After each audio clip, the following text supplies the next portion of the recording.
तो स्तुति है, वहां विज्ञान कैसे आ गया? विज्ञान तो नहीं है, वहां तो स्तुति है।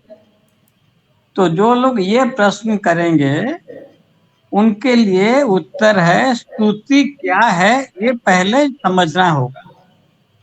वेद में स्तुति है, परंतु स्तुति का जो डेफिनेशन ये है, स्तुति स्तु नामना रूपेण कर्मणा बांधवेन च।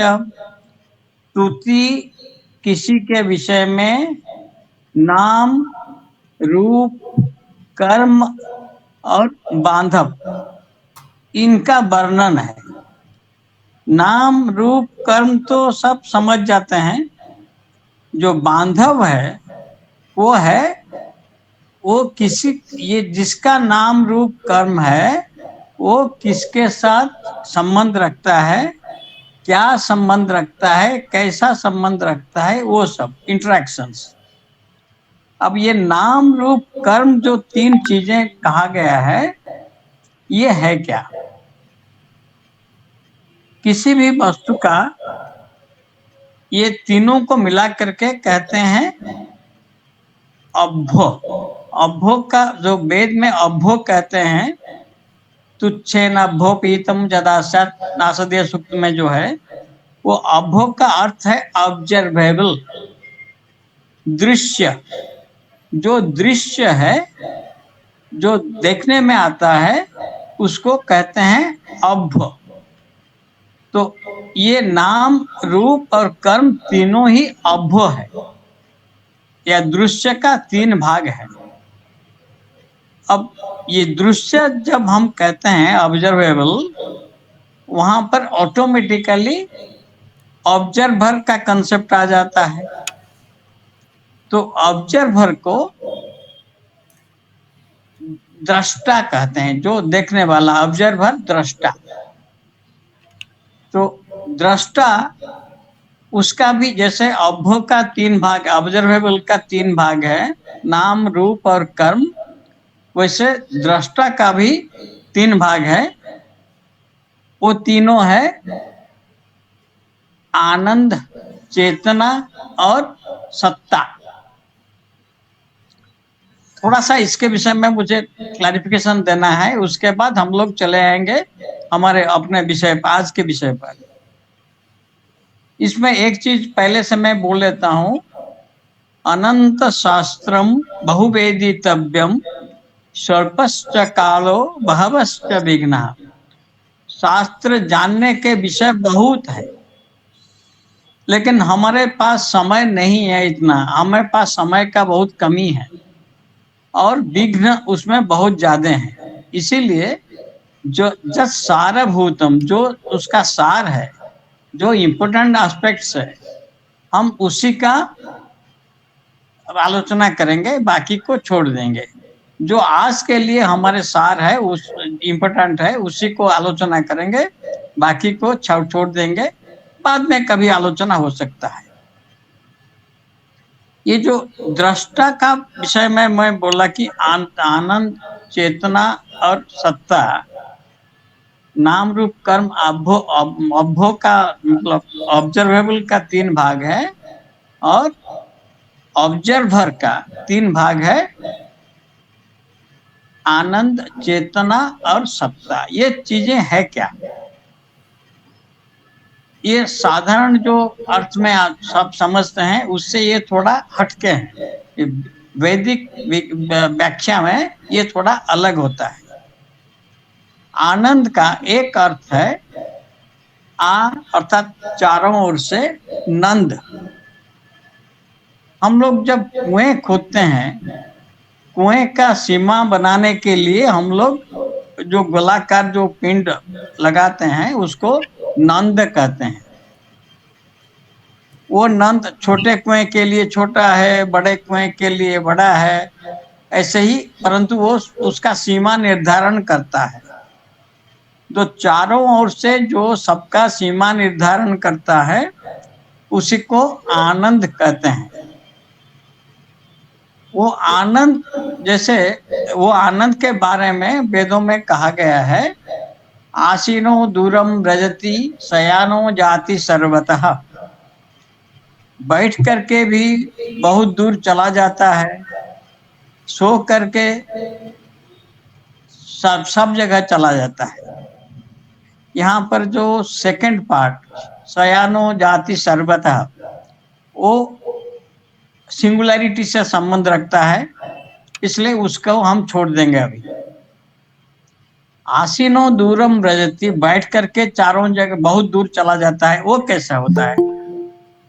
बैठ करके मतलब एक जगह रहते हुए वो फैल जाता है। जैसे सूर्य एक जगह है परंतु उसकी किरणें चारों दिशा में फैलता जाता है, अंत में जाकर के एक टर्मिनेशन शॉक है, वहां पहुंचता है और उसी वहां पहुंचकर एक हेलियोस्फीयर बनाता है। हमारे जो अमेरिका का वायेजर 1 और वायेजर 2 दोनों स्पेसक्राफ्ट गए थे कुछ साल पहले, ये दोनों ही ये टर्मिनेशन शॉक और हेलियोस्फीयर दोनों को क्रॉस करके इंटरस्टेलर स्पेस में चले गए हैं। इसके बारे में आप नेट से देख सकते हैं। तो वही जो टर्मिनेशन शॉक है और हेलियोस्फीयर है, वहां तक सूर्य का किरणें जाते रहते हैं। इसीलिए वैसे ही हमारे आत्मा का जो किरण है वो जहां तक जाती हैं वहां तक उसको जो उसको चेतना कहते हैं। क्यों चेतना क्यों कहते हैं? क्योंकि जैसे सूर्य किरणें जाकर के एक हेलियोस्फीयर बनाते हैं, वैसे अगर हम किसी घर बनाएंगे तो वहां कैसे बनाते हैं? ईंट के ऊपर ईंट, ईंट के ऊपर ईंट का चुनाव करते करते घर बन जाता है। वैसे ही ये किरणें भी एक एक को दिखाते हुए पहुंच जाते हैं अंत में। इसीलिए इस चुनाव के कारण उसको चेतना कहा जाता है। अब ये आत्मा का जो जाती हुई किरणें वो चेतना कहा गया। जहां वो पहुंचा वहां पर अंत में वो किसके रिफ्लेक्ट हो रहा है? रिफ्लेक्ट हो करके जब फिर वो हमारे तरफ आ जाता है, हमारे आत्मा में आ जाता है, तो उसका ऑपोजिट पिक्चर हमारे पास जैसे लेंस में होता है वही, तो उसका ऑपोजिट पिक्चर हमारे दिमाग में आ जाता है, भेजता है वो। तो यहाँ आकर के वो फिर हमें क्लियरली जैसे टेलीस्कोप में होता है वैसे ही हमें क्लियरली दिखता है वो चीज। लेकिन क्या दिखता है? बाहर का अंश दिखता है, उसके भीतर क्या है वो नहीं दिखता। जिससे वो टकरा करके आता है उसके बाहर का अंश ही हमें दिखता है, उसके पीछे क्या है, उसके भीतर क्या है, ये नहीं दिखता। तो ये जो दिखता है हमें वापस एक चेतना, हम आत्मा का किरण जो बाहर गया और वहां से वापस जो आ रहा है वही हमें उसका स्वरूप का दिखाता है कि ये रूप है, इसका ये रूप है। जो रूप दिखाता है वो उसे हम लोग विशिष्ट ज्ञान कहते हैं। चेतना से सारा ज्ञान होता है और यहाँ एक विशिष्ट ज्ञान होता है, इसलिए उसको हम लोग विज्ञान कहते हैं। और जिसका विज्ञान है उसको हम लोग सत्ता कहते हैं, सत्यम भी कहते हैं, सत्ता कहते हैं उसको। तो ये जैसे अभ्यो का, ऑब्जर्वेबल का 3 भाग हुआ, नाम रूप और कर्म, वैसे ही जो आभू है, जो ऑब्जर्वर है, उसका भी 3 भाग है, आनंद, विज्ञान। आनंद चेतन और विज्ञान एक ही है, दोनों एक ही है, विज्ञान और सत्ता, ये तीनों।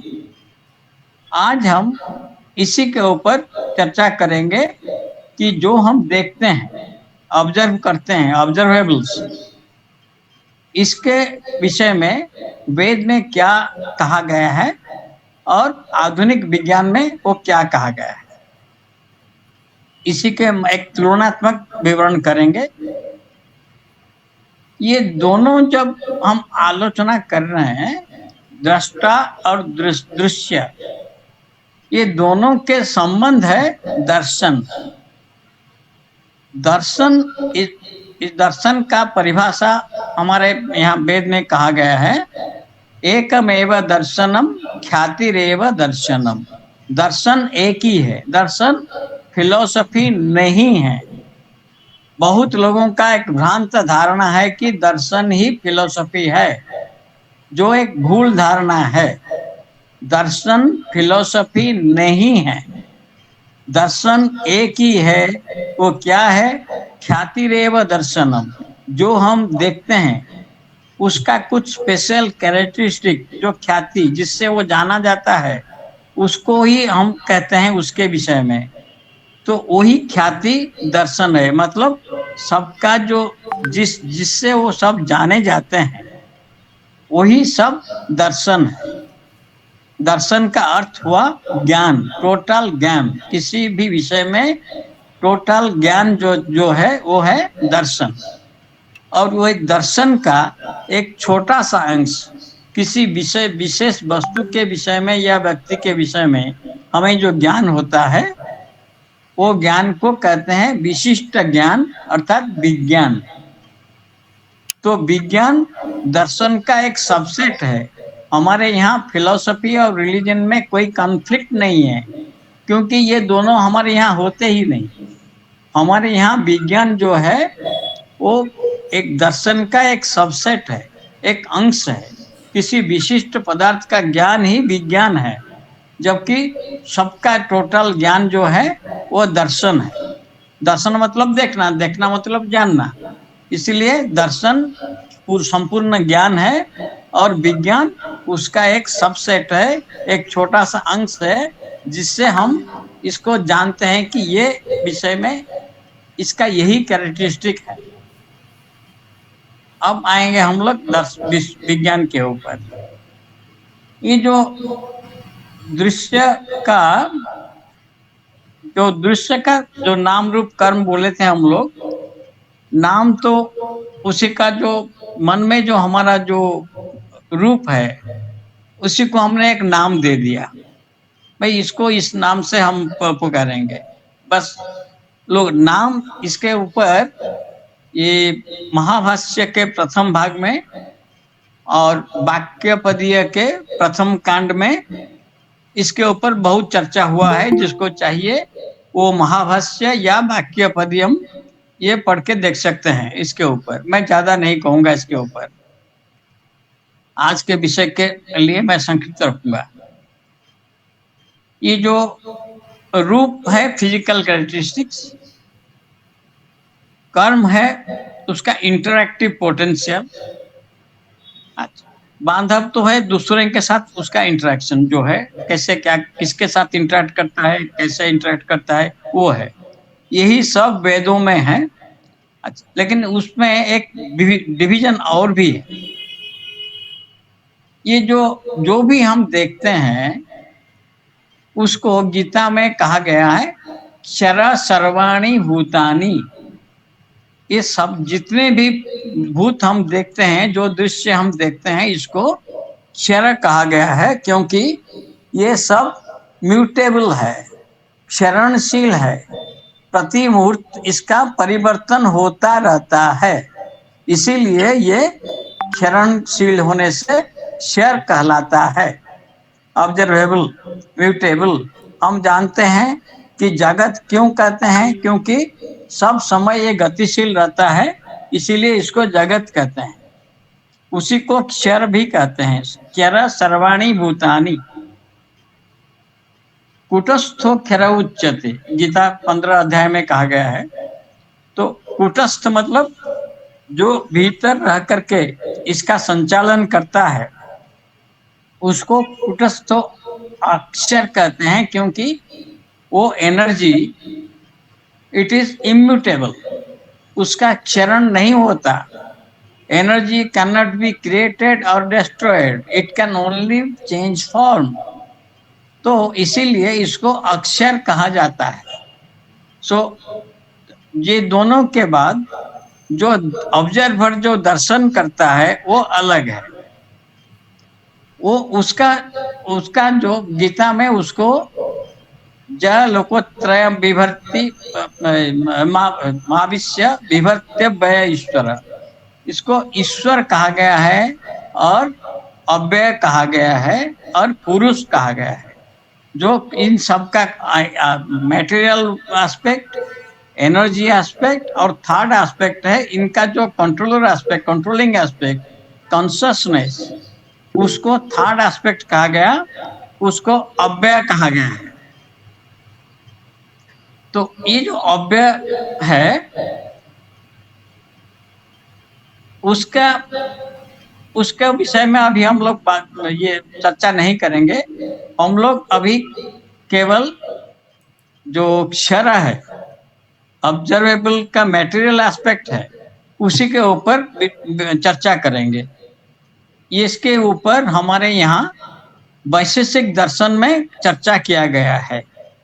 ये जो अव्यय अक्षर क्षर तीन है, हमारे दर्शन इन्हीं के हिसाब से तीन भाग में ही विभक्त हुआ है।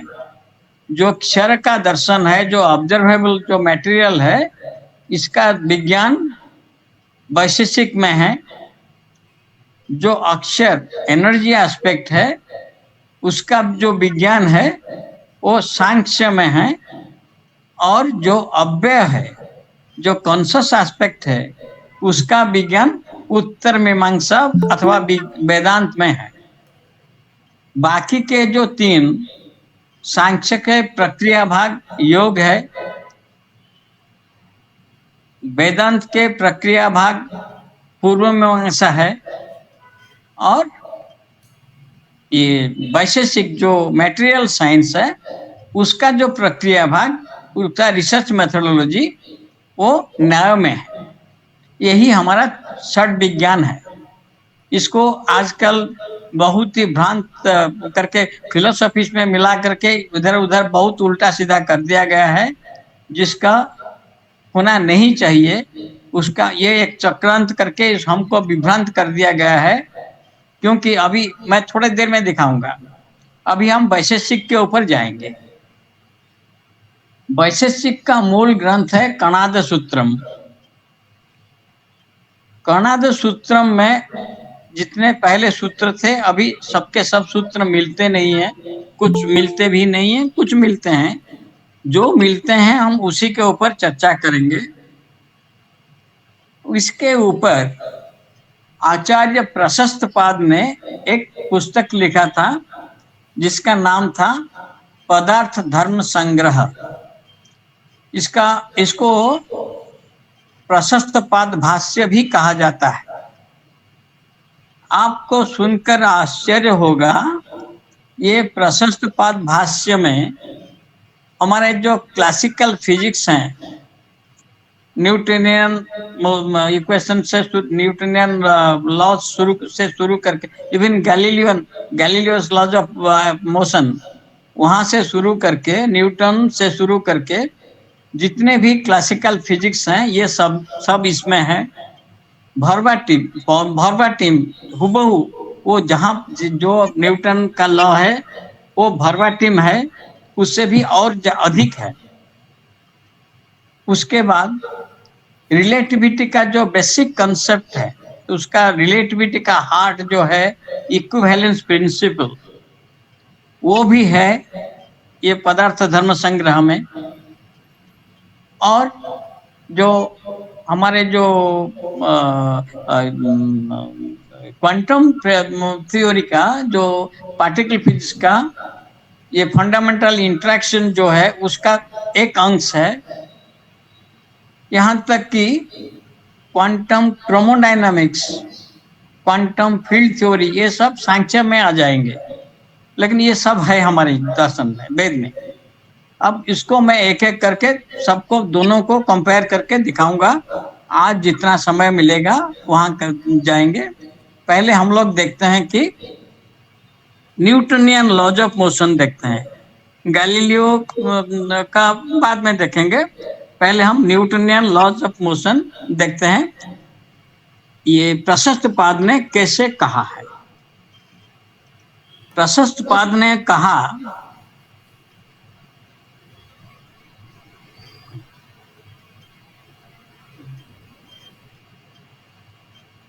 अगर देख पा रहे हैं तो देखिए, वेगो मूर्तिमत्सु पंचसु द्रव्येषु निमित्त विशेषापेक्षात् कर्मणो जायते नियत दिक्क्रिया प्रबंध हेतु स्पर्शवत् द्रव्य संयोग विशेष विरोधी क्वचित कारण गुण पूर्वक क्रमेण उत्पद्यते। ये जो लिखा है प्रशस्तपाद ने, ये लिखा है उनका संस्कार निरूपण में, ये लिखा है प्रशस्तपाद ने। इसको हम एक एक करके देखते हैं, एक एक अंश को देखते हैं। वेगः कर्मणो जायते, कर्म क्या है इसके बारे में मैं थोड़ा समझा देता हूं आपको। जो एक द्रव्य, एक ही द्रव्य में जो रहता है, कैसे, मान लीजिए मैंने किसी चीज को हाथ से उठाया ऊपर, जो मेरा शरीर का एक अंश है हाथ, लेकिन हाथ से जब मैं उठा रहा हूं मेरा कर्म होता है केवल मेरे हाथ में, शरीर में दूसरे भाग में नहीं। तो इसीलिए एक द्रव्य कहा गया। अगुण, इसमें गुण नहीं होता, कोई कैरेक्टरिस्टिक नहीं है इसमें। ये अच्छा, संयोग विभागेषु अकारणम कारणम अनपेक्ष, ये संयोग और वियोग, डिस्प्लेसमेंट, किसी से जुड़ना और किसी से हटना। मैंने उठाया का मतलब नीचे के जो जमीन जहां पर रखा हुआ था वो उससे हट गया और उसके ऊपर के प्रदेश के साथ जुड़ गया।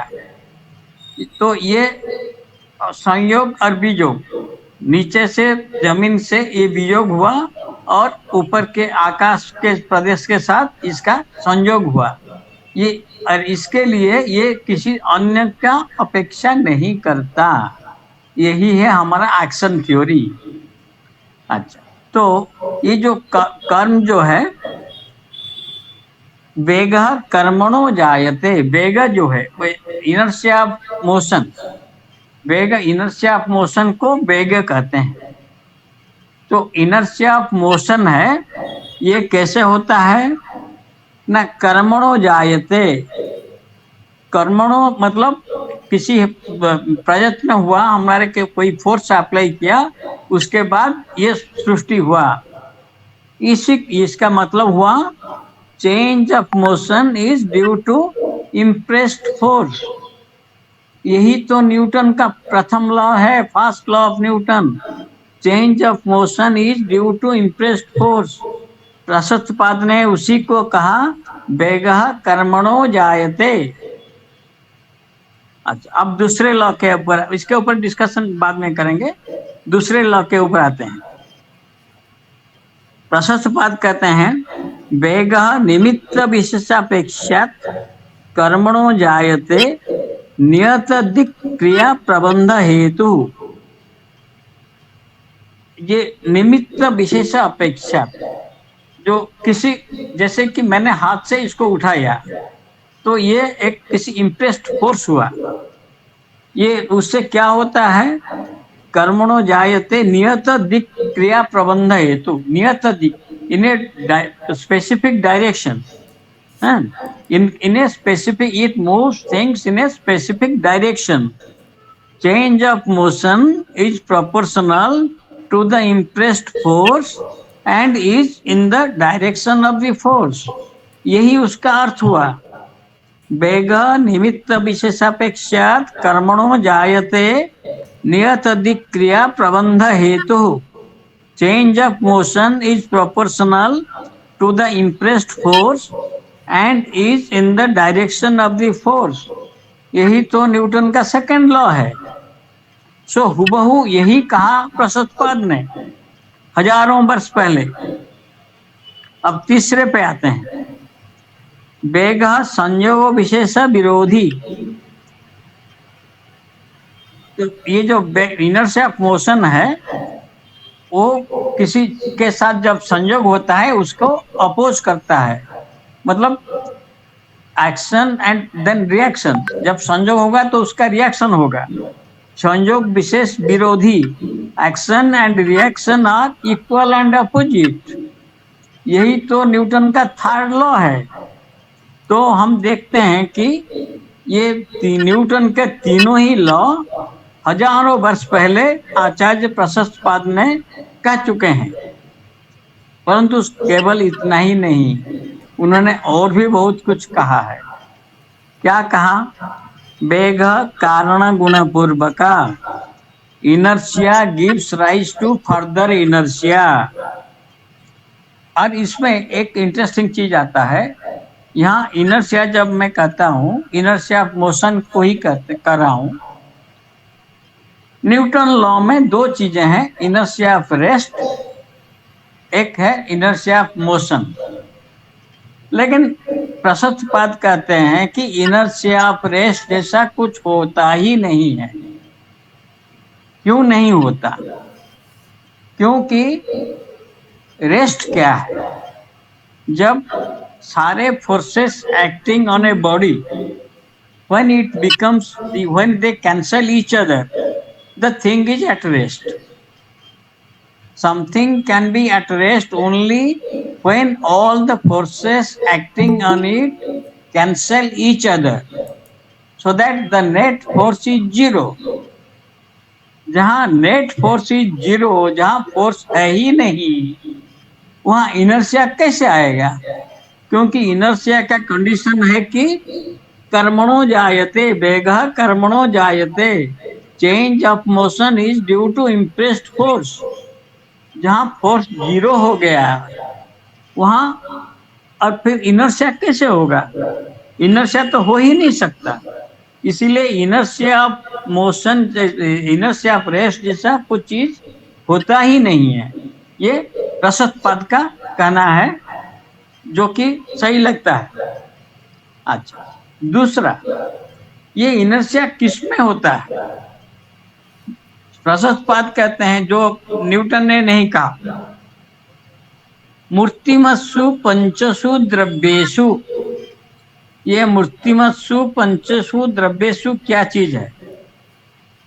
ये चीज है, ये 5 द्रव्य है, जो मूर्तिमान 5 द्रव्य। ये क्या है? पृथ्वी, अप, तेज, वायु, मना। ये पृथ्वी जब कहते हैं हम लोग, इसका अर्थ नहीं है प्रकृति विस्तार जाती थी, जो मटेरियल हमारे चरण संचार योग्य है, अर्थात सॉलिड है। सारे सॉलिड को वेद में पृथ्वी कहा गया है। जितने भी लिक्विड है सबको वेद में जल कहा गया है, और सिर्फ पानी को नहीं, लिक्विड जो है स्टेट, उसको कहा गया है जल। अब तेज क्या है? जो कंडक्शन से, एक कन्वेक्शन से और रेडिएशन से, एक इसको ध्रुव, धृत्र, धरुण कहते हैं, 3 विभाग को, जो एक ही केंद्र से बाहर की आगे की ओर जाता रहता है, उसे तेज कहते हैं। उसका 3 विभाग ध्रुव, धृत्र, धरुण कहा गया है, जो कंडक्शन, कन्वेक्शन और रेडिएशन। वायु, वायु क्या है? वो जो बाती, जब वो बता रहता है, इधर उधर जाता आता रहता है, लेकिन अग्नि जैसा किसी नियत दिशा में नहीं। अग्नि केंद्र से ही बाहर की ओर जाता है, परंतु वायु किसी भी दिशा में, अनियत दिशा में जा सकता है। तो वो जो चीजें, दोनों वायु को कहा गया है। पंचम हुआ मन। मन कैसे है उसके ऊपर हम आएंगे, क्योंकि कणाद कहते हैं 3 प्रकार का इनर्शिया होता है। पहला इनर्शिया हो गया इनर्शिया ऑफ मोशन। दूसरा इनर्शिया होगा भावना। भावना जो है, हाँ, जो भावना है वो मन का inertia of thought, that is inertia of thought. कैसे? वो जैसे इनर्शिया किसी पहले किसी इम्पल्स लगा, उसके बाद फिर मोशन शुरू, वो ट्रांसफर हो गया, इम्पल्स प्रतियत्न हो गया, उसको विक्षेप हो गया दूसरे में, तो वही इनर्शिया कहलाता है। वैसे ही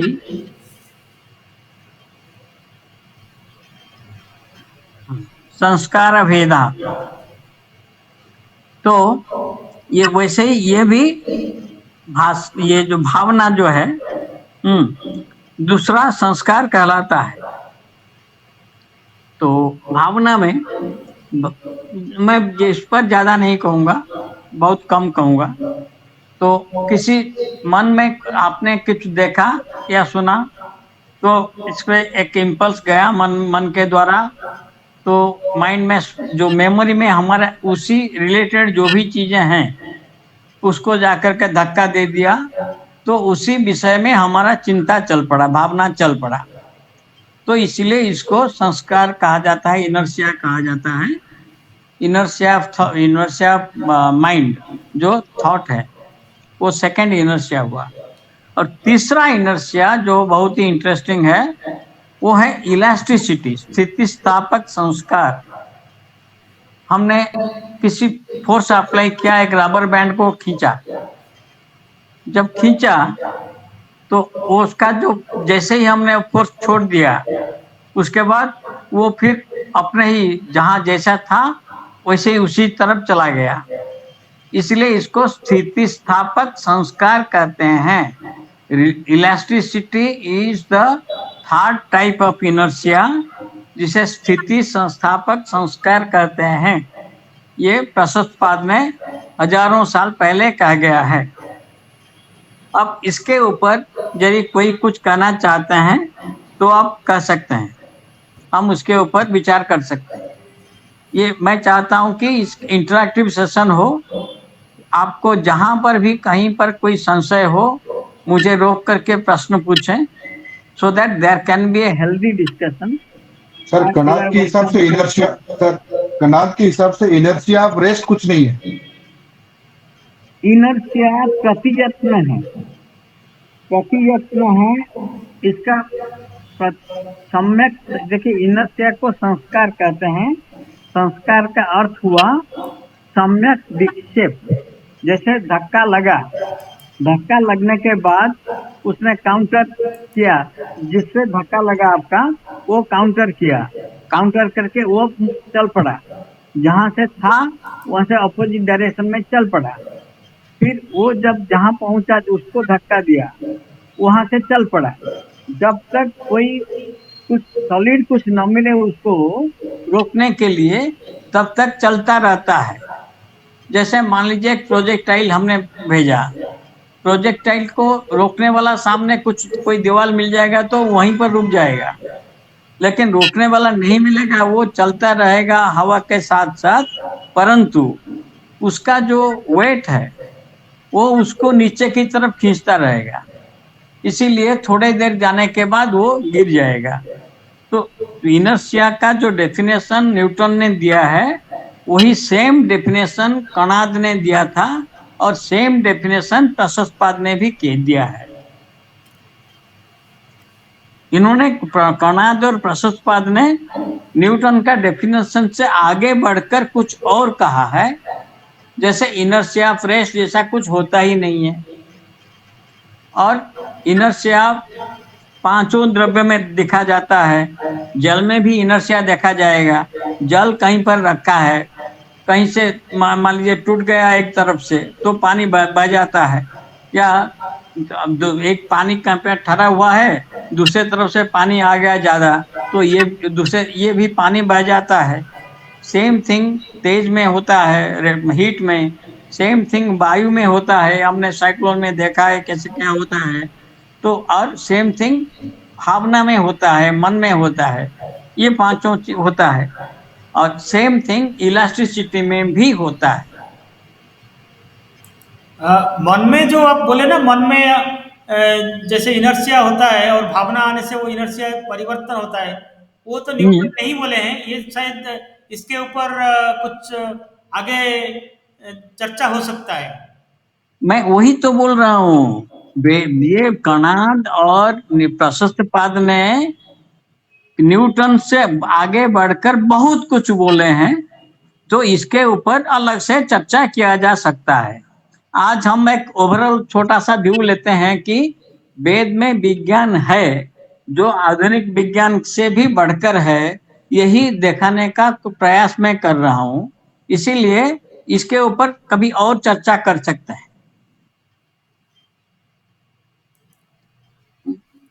हाँ, आगे ठीक है, आगे आप बताइए और कुछ। अच्छा, ठीक है, ये तो एक हो गया। अब एक दूसरा चीज मैं बताना चाहता हूँ। जो लोग विज्ञान के संबंधित विषय में रुचि रखते हैं, विशेषकर ग्रेविटेशन, उसके ऊपर एक छोटा सा मैं कहना चाहूंगा।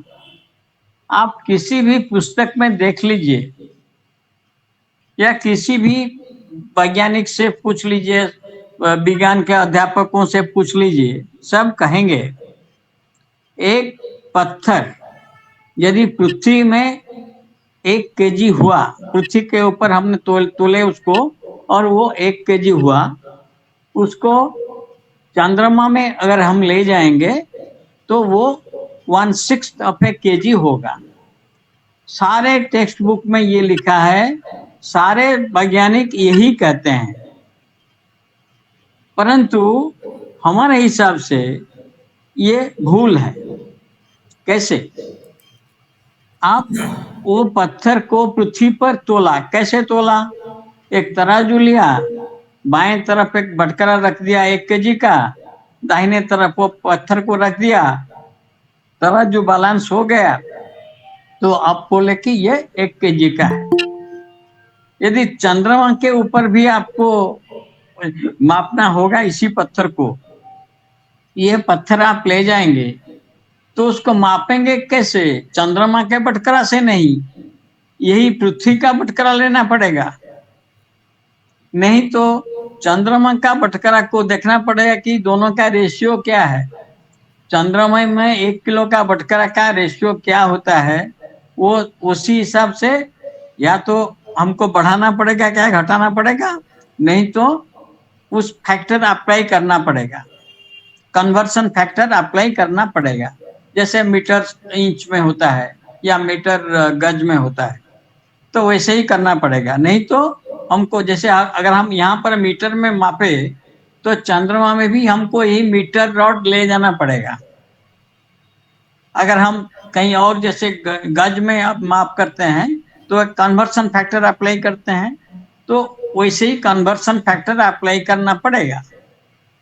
तो ये हम चंद्रमा में अगर लेके गए इस पत्थर को और ये बटकरा को, तो चंद्रमा का ग्रेविटी क्या केवल पत्थर को अप्लाई करेगा, अफेक्ट करेगा? ये बटकरा को अफेक्ट नहीं करेगा। बटकरा को अफेक्ट करेगा और इक्वली अफेक्ट करेगा। जितना पत्थर को अफेक्ट करेगा उतना ही ये बटकरा को भी अफेक्ट करेगा। तो दोनों कैंसिल हो जाएंगे। तो जो 1 किलो का पत्थर पृथ्वी पर है, चंद्रमा में भी वो 1 ही किलो का होगा। सारा विश्व ब्रह्मांड में कहीं पर हम ले जाएं उसको, उसका सारा विश्व ब्रह्मांड में कहीं पर हम ले जाएं, वो 1 ही किलो का होगा। इसमें ग्रेविटी का मेन थिंग है, gravity is not involve at all. और ग्रेविटी कुछ अलग चीज है, उसके बारे में भी बात करेंगे आगे चल करके। अच्छा, तो इसमें कहीं पर भी हम ले जाएं, ये दोनों तरफ बैलेंस का दोनों तरफ अफेक्ट करेगा इक्वली, इसीलिए उसका इफेक्ट नहीं होगा। जब इंटरनेशनल फोरम में मैं ये बात करता हूं तो कुछ लोगों ने बोले तो नहीं, लेकिन अगर स्प्रिंग बैलेंस हम यूज करेंगे तो उसमें ये होगा नहीं, क्योंकि वहां तो एक ही तरफ है, दो तरफ पल्ला नहीं होता, वहां तो बटकरा नहीं लगता। लेकिन वहां पर भी यही होगा। मेरा उत्तर था तो इसका मतलब क्या ये होता है कि ये जो हम बैलेंस में यूज करते हैं मापने के लिए, तोलने के लिए, तो क्या ये गलत है? क्योंकि वहां अगर बैलेंस हम ले जाएंगे तो वहां पर 1 ही किलो होगा। तुम बोलते हो कि स्प्रिंग बैलेंस यूज करने से अलग होगा। इसका मतलब हुआ ये जो बैलेंस हम यहाँ यूज करते हैं तोलने के लिए, ये गलत है। क्या ये गलत है? मानेंगे? तब उनका वो चुप हो गए। दूसरा है कि स्प्रिंग बैलेंस भी कैसे क्या करता है, वो नीचे खींचता है। अगर इसका बैलेंस 1/6 हो जाएगा, वेट 1/6 हो जाएगा, तो वो नीचे 1/6 खींचेगा, तो वहां पर भी वो 1 ही किलो दिखाएगा, वो कम नहीं दिखाएगा, वहां पर भी वो 1 ही किलो दिखाएगा, दोनों पर। इसी से गैलीलियन लॉज ऑफ मोशन भी आ जाएगा। तो गैलीलियो जैसे पहले वो सब बड़े बड़े पत्थर के गुब्बारे पे, पत्थर के नीचे भेजते थे और उसका टाइमिंग देखते थे कि छोटे बड़े अलग अलग पत्थर जो भेजते थे वो टाइम एक ही रहता था। जो वो उनका जो लॉज ऑफ मोशन है, गैलीलियन लॉज ऑफ मोशन, तो इसी से आ जाएगा। ये उसी के हिसाब से कहीं पर भी चले जाओ, यहाँ का 1 किलो विश्व भर में कहीं पर 1 किलो ही होगा, उसमें कम नहीं होगा। परंतु एक भेद है, इसी पत्थर को जो हमें हवा में 1 किलो लगता है, उसको अगर हम पानी के अंदर ले जाएंगे तो हमें हल्का लगेगा, और किसी ऊंचे पर्वत के ऊपर ले जाएंगे तो वो हमें भारी लगेगा। वो क्यों लगेगा ऐसा? क्योंकि जो नीचे है, जो जो पानी के भीतर है, वो पानी का डेंसिटी, पवन के हवा के डेंसिटी ज्यादा है, और पहाड़ के ऊपर air density is much less. तो डेंसिटी जहाँ ज्यादा होगा मीडियम का, वहाँ ये इसलिए इसको सांद्रता कहते हैं, गुरुत्व भी कहते हैं। पतन कर्म कारणम, गुरुत्व क्या है? मास जो कहा जाता है, मास को गुरुत्व कहते हैं। और गुरुत्व क्या है? पतन कर्म कारणम। पतन जैसे क्यों गिरता है? नीचे वाला डेंसिटी अगर कम होगा तो वो गिर जाएगा। इसको विष्टम्भकत्व कहते हैं, उस प्रॉपर्टी को वेद में। तो जो नीचे की तरफ अगर डेंसिटी कम होगा तो नीचे चलता जाएगा जहां।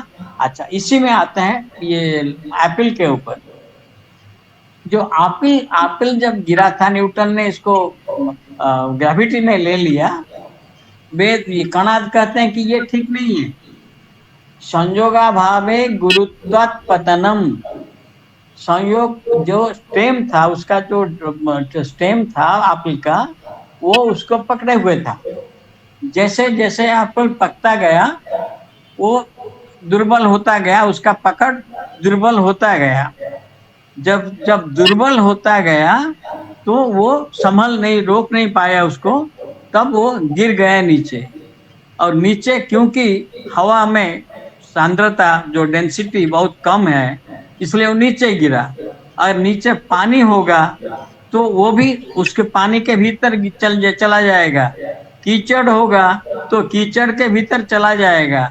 जहाँ डेंसिटी उसका इक्वल अथवा ज्यादा मिलेगा, वहीं पर जाकर के रुकेगा।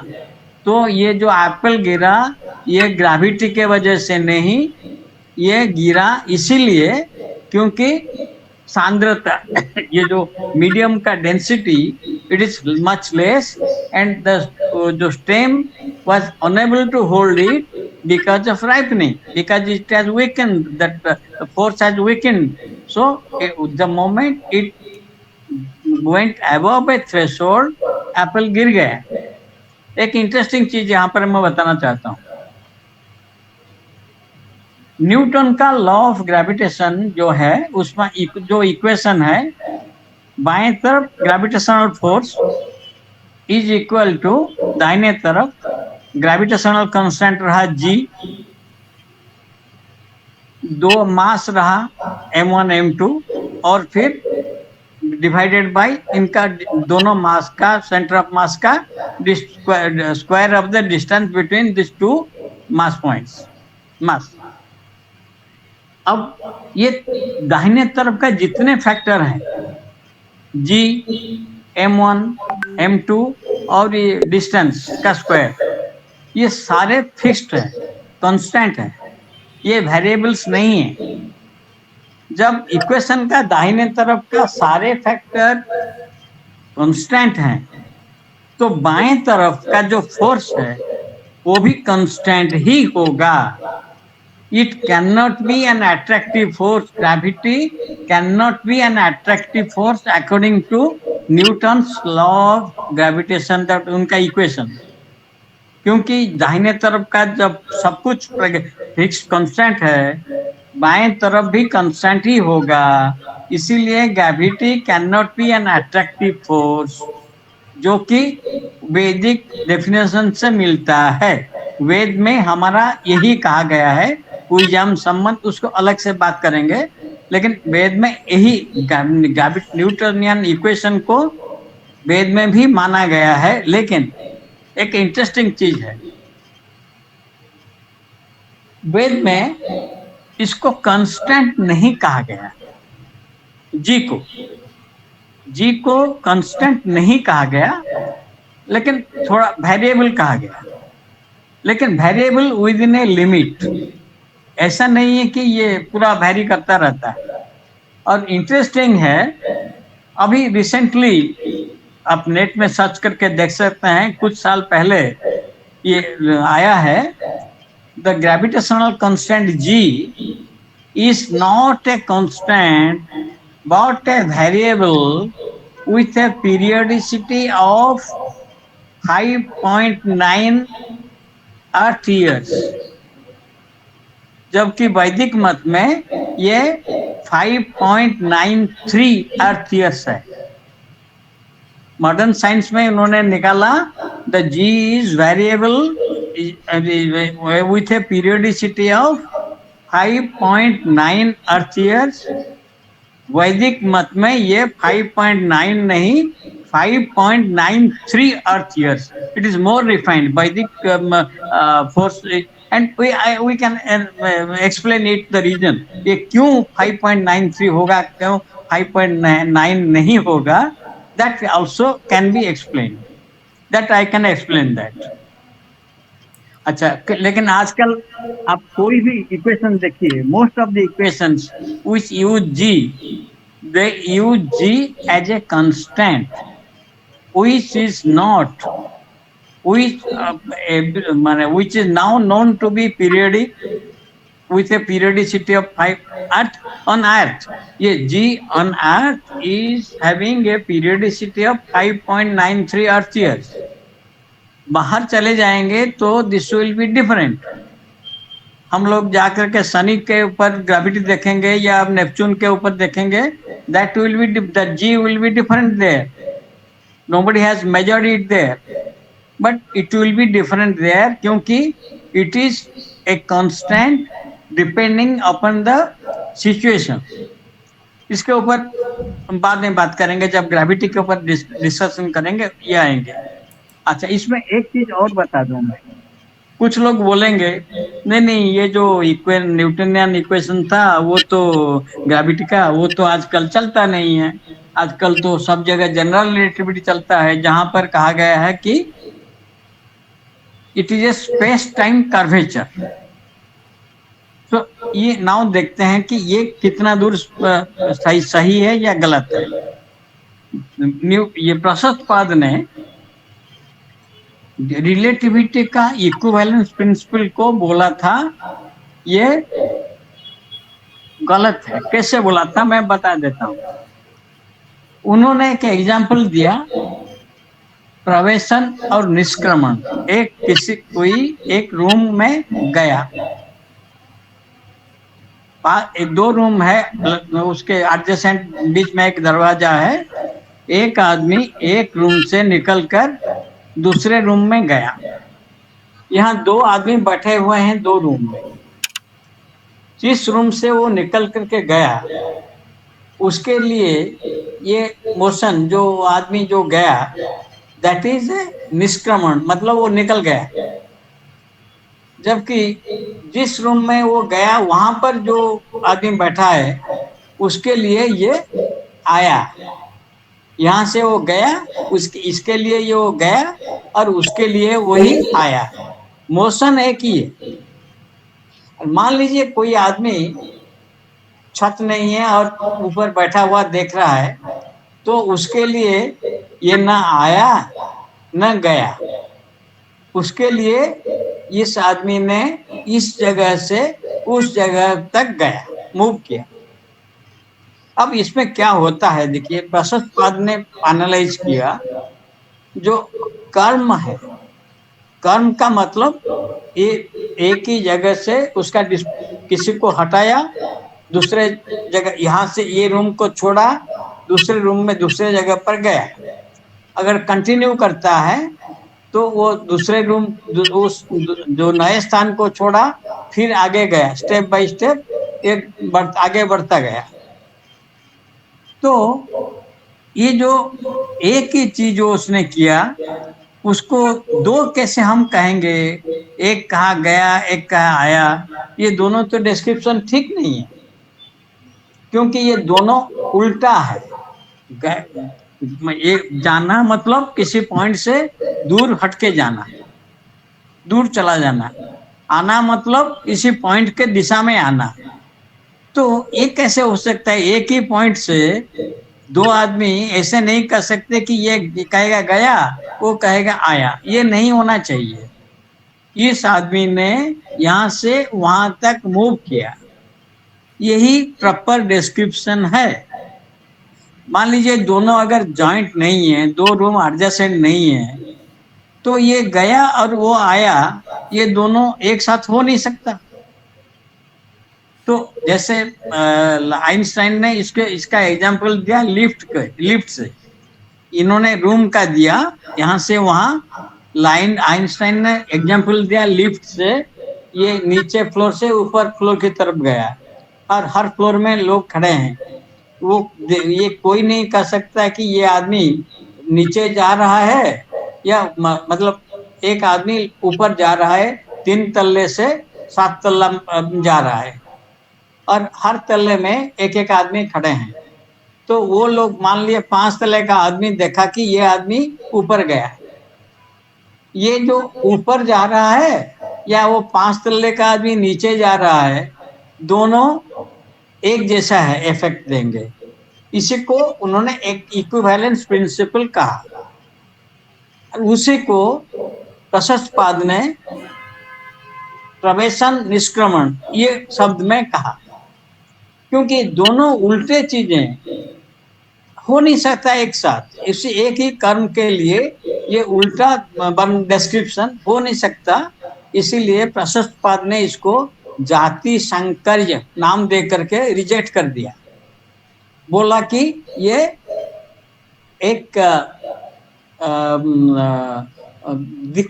दिखता है परंतु होता नहीं है। This is apparent but not real. इसका एक प्रमाण देता हूं मैं। आइंस्टाइन ने कहा एक आदमी प्लेटफॉर्म पर खड़ा है, उसका फ्रेंड ट्रेन में बैठ करके दूर जा रहा है। जैसे जैसे ट्रेन दूर होता गया वो आदमी छोटा दिखता गया। ये जो प्लेटफॉर्म में जो खड़ा है वो देखता है कि वो आदमी छोटा होता जा रहा है। जबकि प्लेटफॉर्म में ट्रेन में जो खड़ा है वो देखता है कि प्लेटफॉर्म वाला धीरे धीरे छोटा होता जा रहा है, जबकि असल में कोई छोटा नहीं होते। तो प्रशस्तपाद का कहना है कि ये दिखता है, होता नहीं है। वही है जो आइंस्टाइन जिसको बोलते हैं कि ये होता है, प्रशस्तपाद बोलते हैं कि वो होता नहीं है, और प्रशस्तपाद ही ठीक है, आइंस्टाइन भूल है। रिलेटिविटी ये दिखता है, अपैरेंट है, अपैरेंट अपरेंट है, लेकिन वो होता नहीं है, दिखता है लेकिन होता नहीं है। इसीलिए उनका जितना भी डिस्क्रिप्शन है सब अपरेंट है, होता नहीं है। तो अच्छा, स्पेस टाइम कर्वेचर के ऊपर आएंगे थोड़ी देर के लिए। उन्होंने क्या, अच्छा, स्पेस टाइम कर्वेचर का आइडिया आइंस्टाइन को कैसे आया? उनका जो टीचर थे वो एक प्रॉब्लम सॉल्व कर रहे थे, the curvature of hot metal plates, metal curvature of metal plates when heated. जब कोई मेटल प्लेट को हीट किया जाता है तो वो टेढ़ा मेढ़ा हो जाता है, कर्वेचर उसमें आ जाता है, ये हमने सब देखा है। तो ये उसी को स्टडी कर रहे थे उनका जो गुरु थे मिन्कोस्की। अब आइंस्टाइन वो आइडिया ला करके यहाँ पर डाल दिया ग्रेविटी में। लेकिन स्पेस है क्या? अब इसके ऊपर, स्पेस टाइम के ऊपर वैदिक व्यू भी थोड़ा जान लीजिए। ये स्पेस टाइम दो चीजें हैं जो कहा जाता है, कुछ चीजें स्थिति सिद्ध है, वो है, हम देख रहे हैं, उसका प्रमाण है, इसीलिए उसको स्थिति सिद्ध कहते हैं। वो सिद्ध हुआ है कि हाँ ये है। मैं यहाँ बैठा हूँ, मैं एक आसन पर बैठा हूँ, ये आसन को मैं देख रहा हूँ, इसीलिए ये आसन है, ये स्थिति सिद्ध है। अब दूसरा है जो है तो नहीं, स्थिति सिद्ध नहीं है, परंतु लगता है कि वो है, उसको भाति सिद्ध कहते हैं। मतलब वो एक्चुअली फिजिकली नहीं है, लेकिन जैसे मास कोई है क्या? हम मानते हैं कि सब मास है, हम तौलते हैं उसको, मास है, परंतु मास है क्या? मास उस वस्तु से कोई अलग चीज नहीं है। वो वस्तु अपने जो बेस है उसके ऊपर कुछ स्ट्रेस क्रिएट कर रहा है, उसी स्ट्रेस को हम तोलते हैं और उसी को बोलते हैं कि इसका मास। परंतु उस वस्तु से ये अलग कुछ मास जैसा है ही नहीं। उस वस्तु को हम हटा लेंगे तो मास नहीं रहेगा। इसीलिए कणाद ने कहा है मास केवल सॉलिड और लिक्विड में होता है, अग्नि का मास नहीं होता, वायु का मास नहीं होता। हाँ, जहाँ धक्का लगता है वो एक स्ट्रेस क्रिएट होता है, परंतु वो स्ट्रेस मास कब कहलाएगा? जब वो अपना बेस को नीचे खींचेगा। जब तक अपना बेस के ऊपर वो स्ट्रेस क्रिएट नहीं करता तब तक उसको मास नहीं माना जाएगा। परंतु आजकल के विज्ञान इसका उल्टा समझता है। तो मेरे ख्याल से हम इसके ऊपर चर्चा भी कर सकते हैं। तो मास का जो डेफिनेशन मॉडर्न साइंस में है, दैट इज रॉन्ग। एक तो मैंने कह दिया, प्रमाण कर दिया है कि वो मास और वेट दोनों एक ही है, दोनों अलग नहीं है। Mass is equal, weight is equal to mg, ये गलत है, क्योंकि WG is equal to mg फिर कहना पड़ेगा। तो दोनों तरफ g कहने का कोई मतलब नहीं होता, इसीलिए W is equal to m यही कहना पड़ेगा। अच्छा, तो यहाँ पर भी मत, तो ये जो भाति सिद्ध जो है, वैसे ही समय और आकाश, ये दोनों, काल और देश और काल, ये दोनों भाति सिद्ध है, वो फिजिकली है ही नहीं, लेकिन हमको लगता है कि है, हम नाप करते हैं। तो हम क्या नाप करते हैं? कणाद कहते हैं कि ये जो हम लोग ये हमारा जो नोशन है सीक्वेंस और इंटरवल, परत्व अपरत्व, इसका ये यहाँ से दूर है, ये यहाँ से पास है, ये जो परत्व अपरत्व का विभाग है, नहीं तो ये पहले हुआ था वो बाद में हुआ। ये जो परत्व अपरत्व का विभाग है, सीक्वेंस एंड इंटरवल, जो sequential interval between objects is space, and sequential difference interval between events is time. कैसे? हम देखते हैं कि वो चेयर उधर रखा है, हम वो चेयर और हमारे यहाँ से जो इंटरवल है इसको नापते हैं, ये 2 फुट निकला, तो हम कहते हैं कि ये चेयर और हमारे बीच का स्पेस 2 फुट है। तो ये 2 फुट है किसका? असल में ये जो चेयर जो वस्तु है और हम जो दूसरा वस्तु, हमारा शरीर जो दूसरा वस्तु है, ये दोनों का इंटरवल है। अब हम जो चेयर बोलते हैं इसको किसको? जिसका 4 पहिया है, बैठने का जगह है, शायद पीठ रखने का जगह होगा, इसको चेयर कहते हैं हम लोग। लेकिन इंटरवल जो है इसका ऐसे कोई लक्षण नहीं है जिसको देख करके हम उसको डिस्क्राइब कर सकते हैं। इसीलिए हम क्या करते हैं, उसका तटस्थ लक्षण लेते हैं। स्वरूप लक्षण उसका नहीं है, उसका कोई डिस्क्राइबिंग कैरेक्टरिस्टिक नहीं है इंटरवल का, इसीलिए हम तटस्थ लक्षण लेते हैं। उस तट पे, उस साइड पर चेयर रखा है, इस साइड पर हम है, तो हम दोनों का लक्षण बता करके अल्टरनेटिव सिंबोलिज्म, विकल्पन से हम लोग कहते हैं कि ये स्पेस है, जबकि स्पेस जैसा कुछ होता ही नहीं है। अच्छा, दूसरा समय भी ऐसा ही है। हम आज का सूर्योदय देखा, कल का सूर्योदय देखा, हम देखते हैं कि इट इज फेयरली रिपीटेटिव और इजीली इंटेलिजिबल, बहुत इजीली हम इसको समझ सकते हैं, और ये फेयरली रिपीटेटिव है। इसलिए हम एक सूर्योदय से दूसरे दिन का सूर्योदय का टाइम को एक दिन ले लिया, और ये दोनों इवेंट को मापने के लिए एक यूनिट बना लिया, उसी को सब डिवाइड कर दिया, हमने घड़ी बना लिया, उसको 24 घंटे में डिवाइड कर दिया, अब दिन बन गया वो एवरेज का। वर्ष लेते हैं, लाइट ईयर लेते हैं, पार्स मेगा परसेक लेते हैं, ये सब लेते हैं आजकल हम लोग, उसी को इसी हिसाब से, यही प्रिंसिपल एक ही है। आप बोलेंगे, कुछ लोग बोलेंगे भाई एटॉमिक क्लॉक जो हो गया उसमें तो ये नहीं है, वो तो इंडिपेंडेंट है। नहीं, वो इंडिपेंडेंट नहीं है। उसमें जो सेसियम एटम का जो पल्सेशन लेते हैं, वो नंबर ऑफ पल्सेशन कैसे डिसाइड होता है?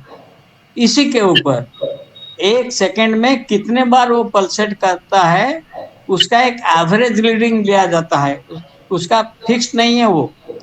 उनका भी बहुत सारे एटॉमिक क्लॉक का एक एवरेज लिया जाता है, उसके बाद उसी को कहते हैं कि ये एटॉमिक क्लॉक है। तो वो भी इसी सेकंड के ऊपर लिया गया है उसको, वो भी। तो इसीलिए ये इवेंट का या इंटरवल का, चाहे ऑब्जेक्ट का हो या इवेंट का हो, इसको हम यूनिट बना करके स्पेस एंड टाइम का यूनिट बनाते हैं। अब space is infinite, time is infinite, 4 चीजें इनफिनिट। ये आजकल इन्फिनिटी के विषय में बहुत एक रॉन्ग कॉन्सेप्ट है। Mostly people think infinity is a very big number. नहीं, ये नहीं है। इन्फिनिटी का अर्थ है अनंत, जिसका एंड हमें पता नहीं चलता है, वही इन्फिनिटी है। अगर एन जितना भी बड़ा नंबर हो, वो एन उसके बाद n+1 हो जाएगा, उसके बाद n+1+1 हो जाएगा। तो इसलिए वो इन्फिनिटी, कोई भी नंबर इन्फिनिटी नहीं हो सकता, क्योंकि ये सब डिस्क्रीट है। हम इसका अंत देख सकते हैं, जबकि इन्फिनिटी का अंत हम देख नहीं सकते। इसीलिए इसको इन्फिनिटी कहा जाता है, अनंत कहा जाता है। तो इन्फिनिटीज कैन कोएग्जिस्ट। तो 4 इन्फिनिटी है, ये दोनों बोला मैं अभी, स्पेस टाइम बोला, कोऑर्डिनेट्स। एक चीज कहाँ पर है, it may not be straight line में जहाँ जाते हैं, जैसे जियोडेसिक्स से हमें जाना पड़ेगा, तो this is not the straight path. Not the shortest distance, उसको डिस्क्राइब करने के लिए। वो कोऑर्डिनेट्स भी इनफाइनाइट हैं। और चौथा इन्फिनिटी है कॉन्शसनेस, इसका भी कोई सीमा नहीं है। ये चारों इन्फिनिटीज हैं विश्व ब्रह्मांड में, यही चार ही इन्फिनिटी हैं। और ये चार infinity they can coexist, infinities coexist. So space and time, though since both are infinities, they coexist as space time. अब ये स्पेस टाइम क्योंकि ये है ही नहीं, इसका अल्टरनेटिव सिंबोलिज्म में हम लोग उसका बाउंड्री ऑब्जेक्ट या बाउंड्री इवेंट को लेते हैं। कोई वो ऑब्जेक्ट अगर मूव कर गया, उसको हम कहेंगे कि ऑब्जेक्ट मूव किया, न कि स्पेस टाइम कर्व हो गया, क्योंकि स्पेस टाइम तो कुछ है ही नहीं, ये तो इंटरवल ओनली है। वो इंटरवल कम हो गया, इंटरवल बढ़ गया, कर्व कैसे हो गया? इसीलिए the whole concept of curvature of space time is absolutely nonsense. अगर स्पेस टाइम कर्व होता तो जो एप्पल जो गिरा ऊपर से, उसके नीचे अगर कोई शाखा है तो वो भी तो उसी स्पेस टाइम में आता है, वो स्पेस टाइम में वो भी कर्व हो जाता, वो क्यों कर्व नहीं हुआ? इसका अर्थ यह है कि space time is A bogus concept. अभी किसी को कुछ बोलना है तो बोलिए। सर, आप क्वांटम कम्युनिकेशन के बारे में भी बहुत कुछ बोले थे कि वेद में क्वांटम कम्युनिकेशन, क्वांटम टेक्नोलॉजी के बारे में भी लिखा गया है। उसके बहुत बारे में कुछ बहुत कुछ बहुत कुछ मैं उसके एक एक करके कभी स्टेप बाय स्टेप उसको डिस्कशन करेंगे। अच्छा, मैं थोड़ा और समझा देता हूँ इंटरैक्शन के ऊपर। सर मेरा भी क्वेश्चन है सर हाँ, मेरा बोलिए। क्वेश्चन है सर ऐसे बोलते हैं कि quantum theory, as per quantum theory, so whatever you think, it goes to the whole universe, and accordingly universe manifests whatever we thought, whatever we want. It is a theory of quantum theory. हाँ, वो okay quantum okay, physics. समझ गया आपका प्रश्न, समझ गया। उत्तर भी सुन लीजिए। सर मधुर ब्राह्मण एक है, आप शतपथ ब्राह्मण में है, लेकिन वो बृहदारण्यक उपनिषद में भी आपको मिल जाएगा मधु ब्राह्मण। उसमें देखिए लिखा है क्लियरली, यम पृथ्वी सर्वेशम भूतानां मधो अस्यै पृथ्वी सर्वाणि भूतानि मधु, ऐसा चलता रहता है। इसका अर्थ यह है कि everything is interdependent and interconnected. So कुछ भी होता है उसका बटरफ्लाई इफेक्ट कहीं और जाकर के मिलता है। ये मधु ब्राह्मण में ऑलरेडी कहा जा चुका था। और बोलिए।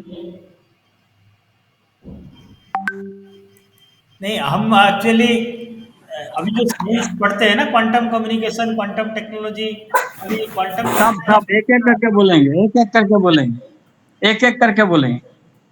तो मतलब वही है कि हम कोई चीज को तीव्रता से अगर चाहते हैं, पैशनेटली कोई चीज को चाहते हैं, वो ग्रेजुअली मैनिफेस्ट हो जाता है। नहीं, सुनिए सुनिए, आप इसका अफेक्ट करने का अर्थ ये नहीं कि वो हो जाएगा। आप दीवार के ऊपर मुट्ठी में प्रहार किया, क्या दीवार टूट जाएगा? लेकिन कोई दुर्बल सा चीज हो, उसको आपने मुट्ठी मारा तो वो टूट जाएगा। तो आपने कुछ किया, इसका अर्थ नहीं कि हो जाएगा। इसीलिए तो कहा गया है। अच्छा, ये क्वांटम थ्योरी के ऊपर आ रहे हैं ना, तो क्वांटम थ्योरी का जो मेन एक इशू है अनसर्टेनिटी प्रिंसिपल, उसका one of the biggest pillars, हम उसी के ऊपर थोड़ा चर्चा कर लेते हैं। कर्मण्येवाधिकारस्ते मा फलेषु कदाचन, सब ने ये सुना है, परंतु किसी ने ये नहीं सोचा इसका असली मीनिंग क्या है।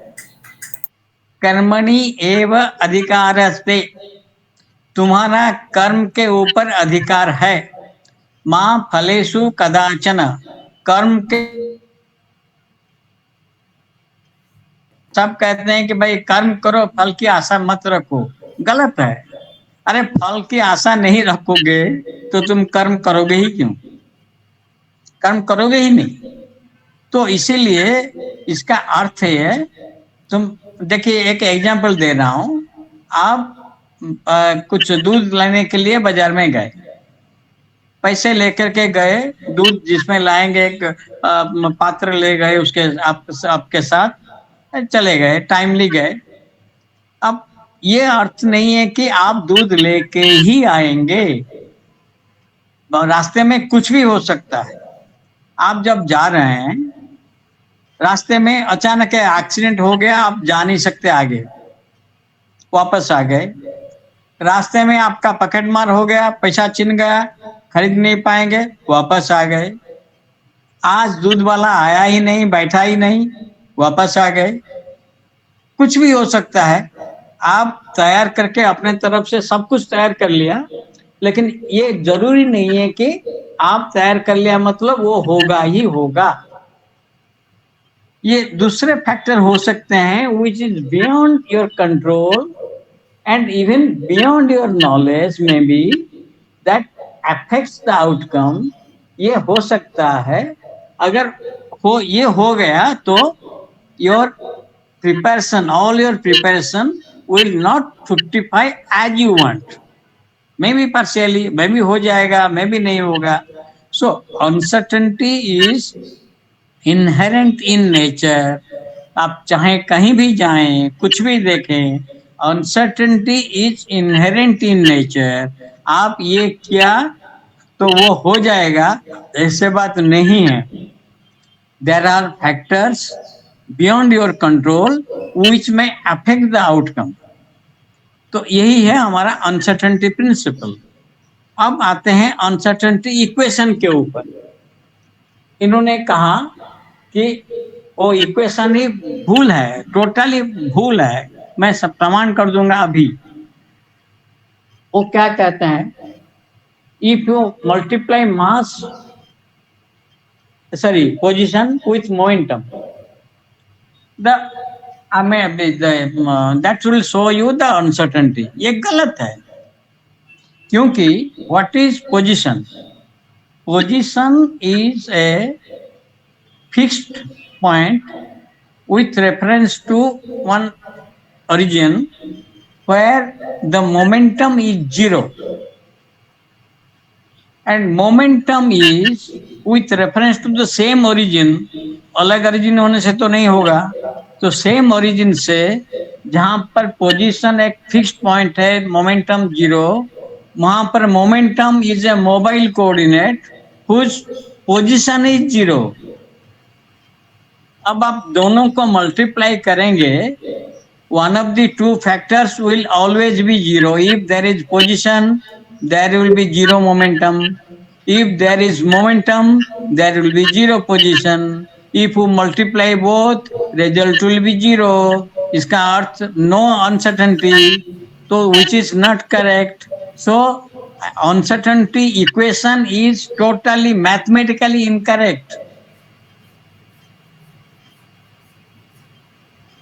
Uncertainty is inherent in nature, हर जगह है, परंतु uncertainty equation is mathematically incorrect because it will always give zero as the result. क्योंकि if position is non zero, momentum will be zero. If momentum is non-zero, position will be zero. So total, the product of both will always be zero. That means no uncertainty, which is wrong. बोलिए और बोलिए।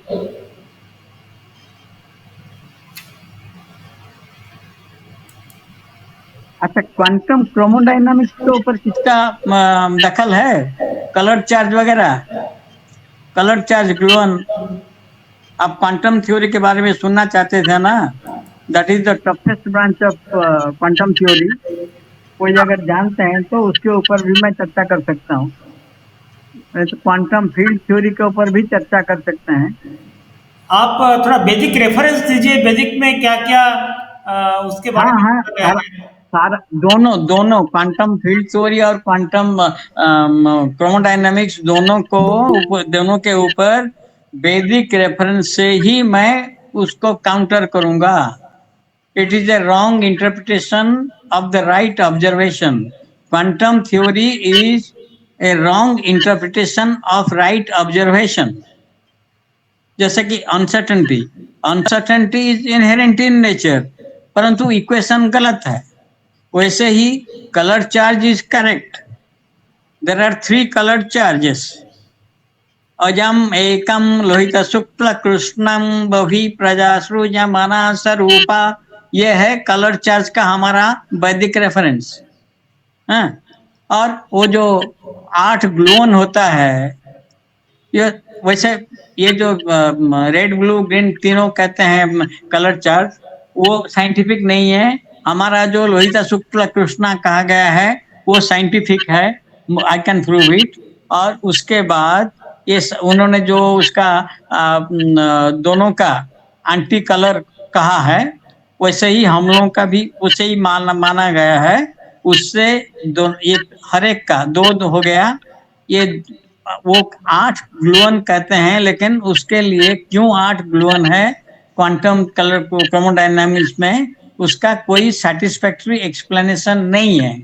जबकि हमारे यहाँ ये हर एक का 2 भाग हो गया। ये दोनों का अनन्य मिथुना सर्वे सर्वे सर्वत्रगामिनः है, ये सब उसमें कहा जाता है कि ये दोनों का ये एक का, तो ये दूसरे का भी 2 हो सकता है, मतलब 4 हो गया। तीसरे का भी ये एक रहते हुए वो उसका 2 हो सकता है, इसका मतलब 8 हो गया। यही 8 है।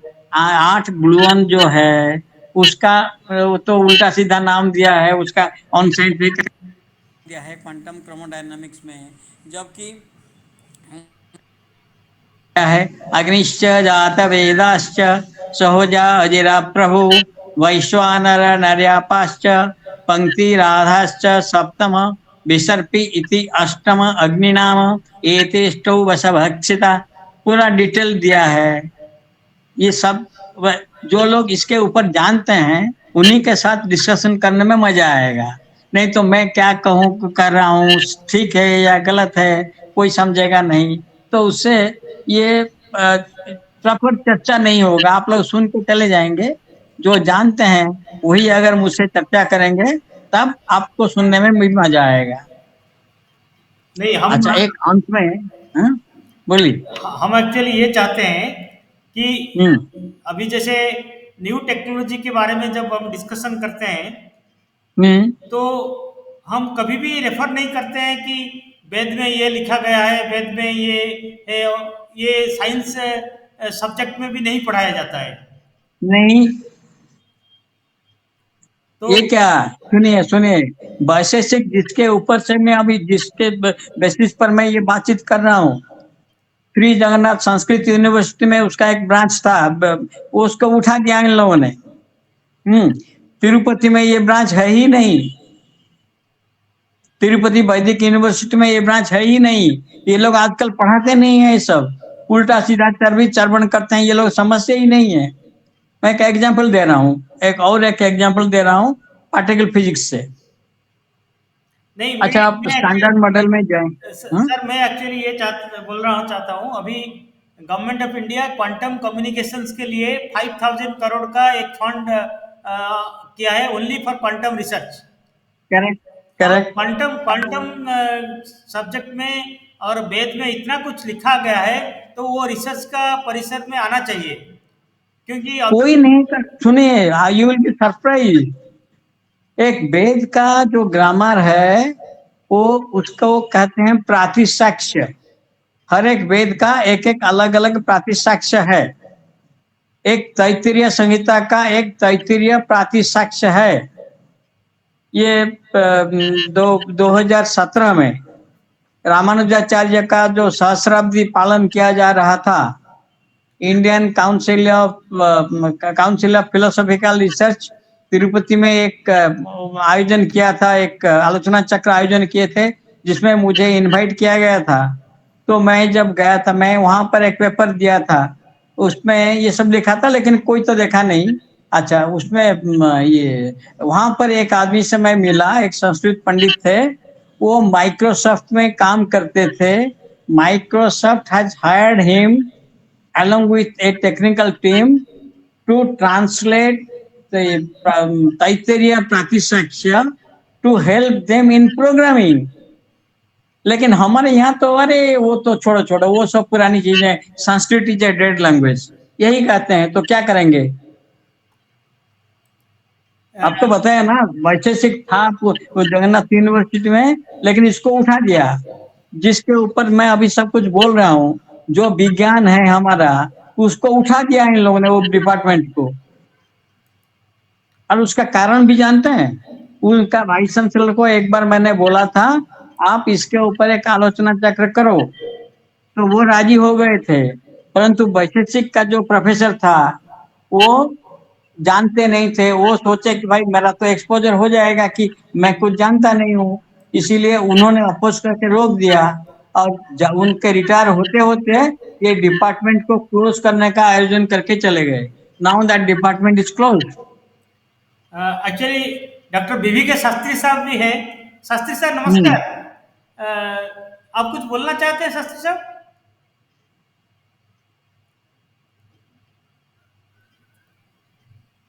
Mister Upadhyay, you are asking some question, mister Vijay Upadhyay जी।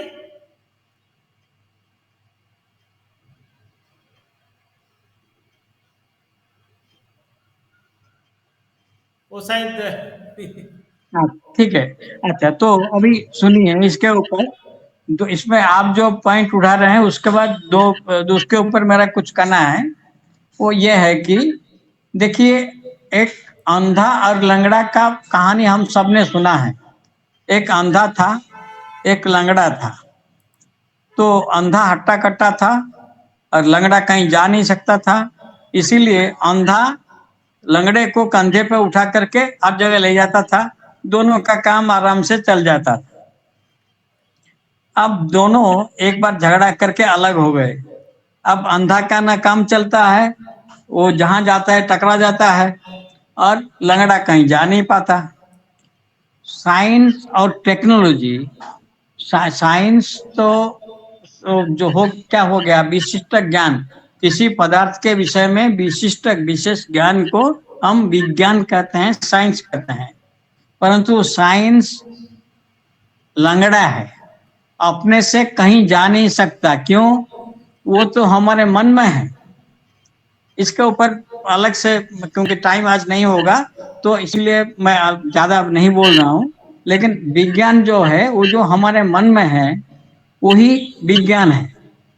ये विज्ञान वो वस्तु में नहीं है, हमारे जो मन में हम जो देख रहे हैं, जो ऑब्जर्व कर रहे हैं, उसका कैरेक्टर जो देख रहे हैं, वही विज्ञान है।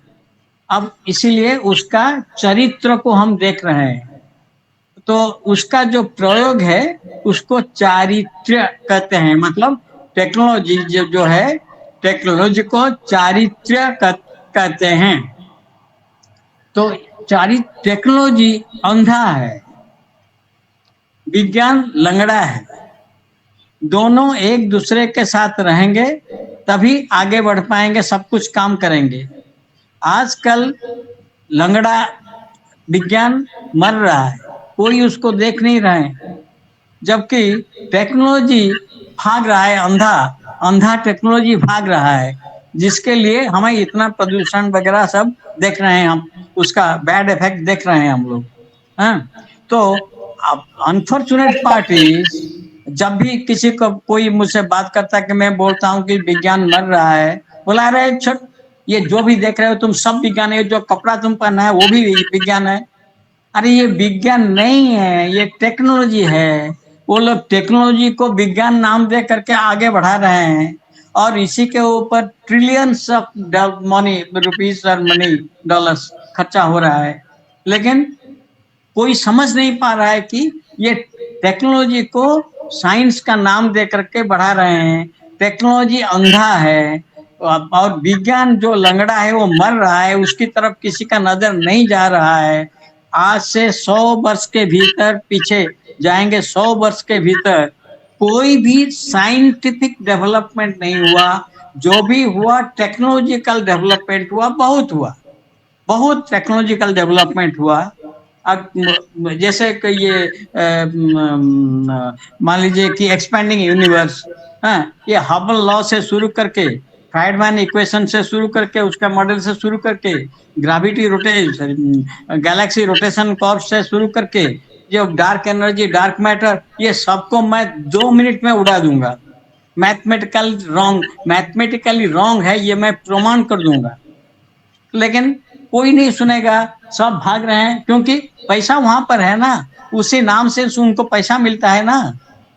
जबकि ये साइंस नहीं है, ये टेक्नोलॉजी है, और ये टेक्नोलॉजी अंधा है, लंगड़ा साइंस विज्ञान को उसने छोड़ दिया बहुत पहले से, वो मर रहा है, और ये अंधा साइंस टेक्नोलॉजी भाग रहा है, ये हो रहा है। आपके एक और एग्जांपल दे रहा हूँ क्वांटम थ्योरी से। आप क्वांटम थ्योरी के विषय में बोल रहे थे, मैं क्वांटम थ्योरी से, अच्छा, ये fundamental forces of nature standard model में देख लीजिए, वहां पर आपको 4 मिल जाएंगे। एक है स्ट्रॉन्ग न्यूक्लियर इंटरेक्शन, दूसरा है वीक न्यूक्लियर इंटरेक्शन, तीसरा है इलेक्ट्रोमैग्नेटिक इंटरेक्शन, चौथा है ग्रेविटी। अभी तक ये लोग ग्रेविटी को मिला नहीं पाए हैं। अच्छा, तो ये ग्रेविटी के ऊपर अगर हम जाएंगे, तो अब ये, अच्छा, ये हम वेद में जाएंगे हम लोग अगर, तो क्या होता है मैं आपको बताता हूँ, एक मिनट।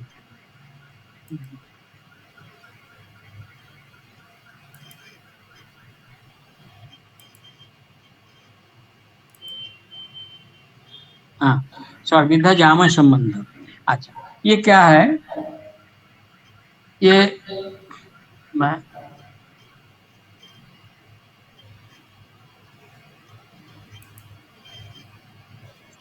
जो लोग देखना चाहते हैं देख सकते हैं इसको। सर्वविधा याम संबंध, इसको मैं अभी बताऊंगा इसके ऊपर। ये क्या है, कोई जो दो चीज, जो स्ट्रॉन्ग इंटरेक्शन, इसको हम लोगों का जितने भी इंटरेक्शन है, इसको 2 भाग में बांटा गया है, ग्रंथि बंधन संबंध और संसर बंधन, ग्रंथि बंधन। ग्रंथि बंधन है जो दोनों एक टाइट एक साथ होकर रहते हैं, तो वो हो गया ग्रंथि बंधन। लेकिन जो संसर बंधन है, 2 बंधन में रहते हैं लेकिन ढीला रहते हैं, लूज रहते हैं, एक दूसरे से अलग रहते हैं, उसको कहते हैं याम संबंध। याम मतलब प्रापण, एक दूसरे को प्राप्ति कर रहा है, उसको कहते हैं याम संबंध। ये जो याम संबंध 6 तरह का है। पहला है उसका, जिसे स्ट्रॉन्ग न्यूक्लियर इंटरेक्शन कहते हैं। देखिए, मॉडर्न साइंस में मैं बताया 4 है, strong, weak, electromagnetic and gravity.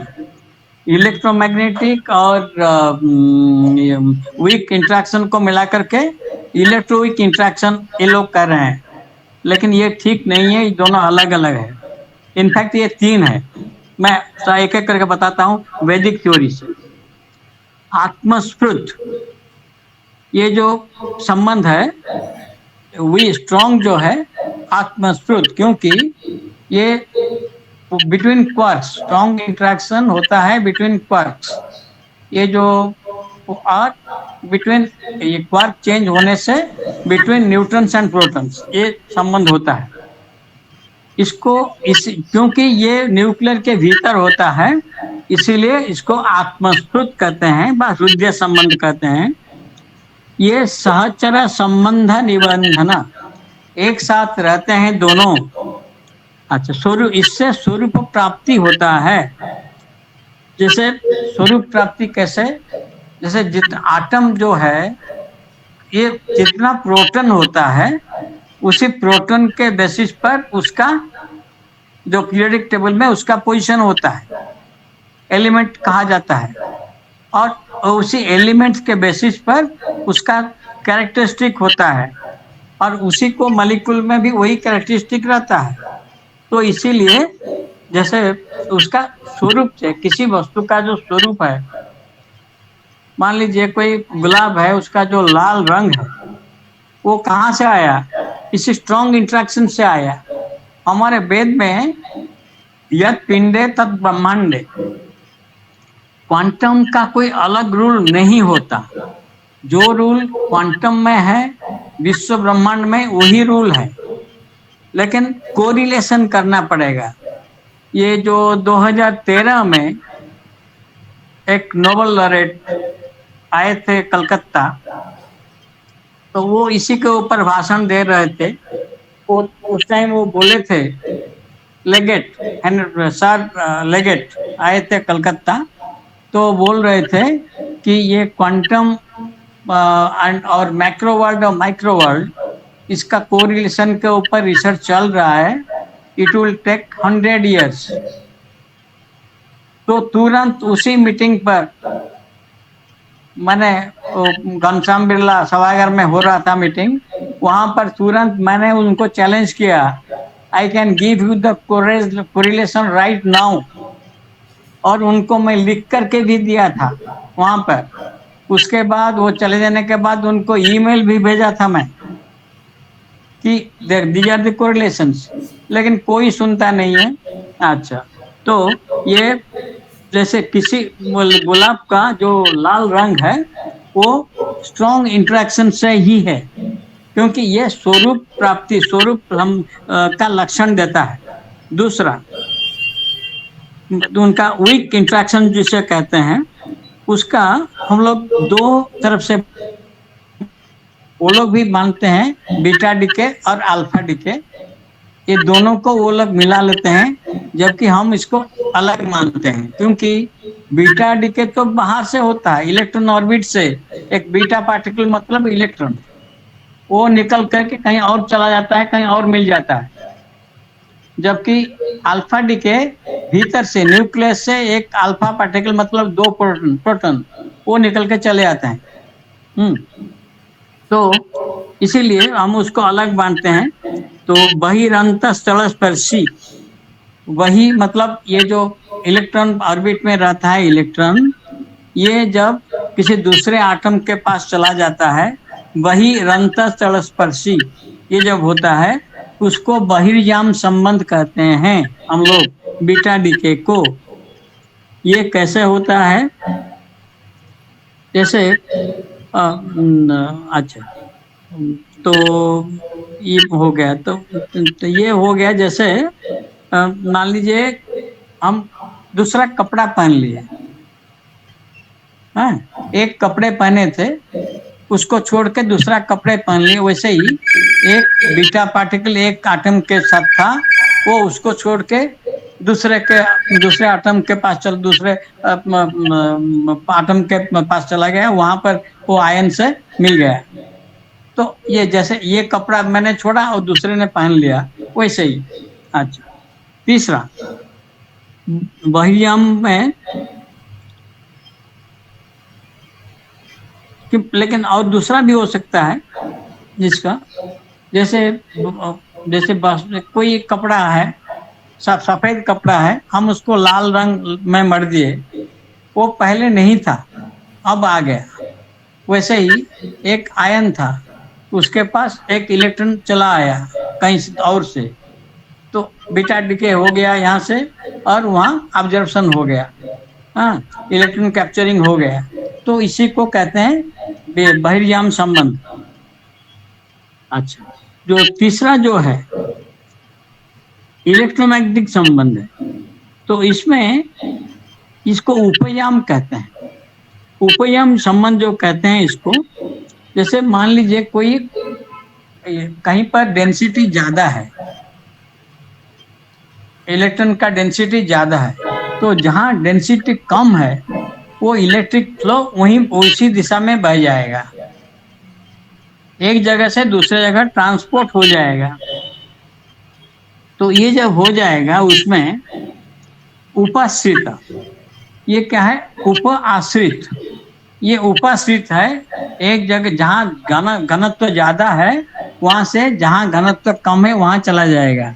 जैसे एक स्फटिक रखा हुआ है, उसके पास हमने एक लाल रंग का फूल रख दिया, ये लाल रंग का फूल स्फटिक में भी रंग स्फटिक में चला जाएगा।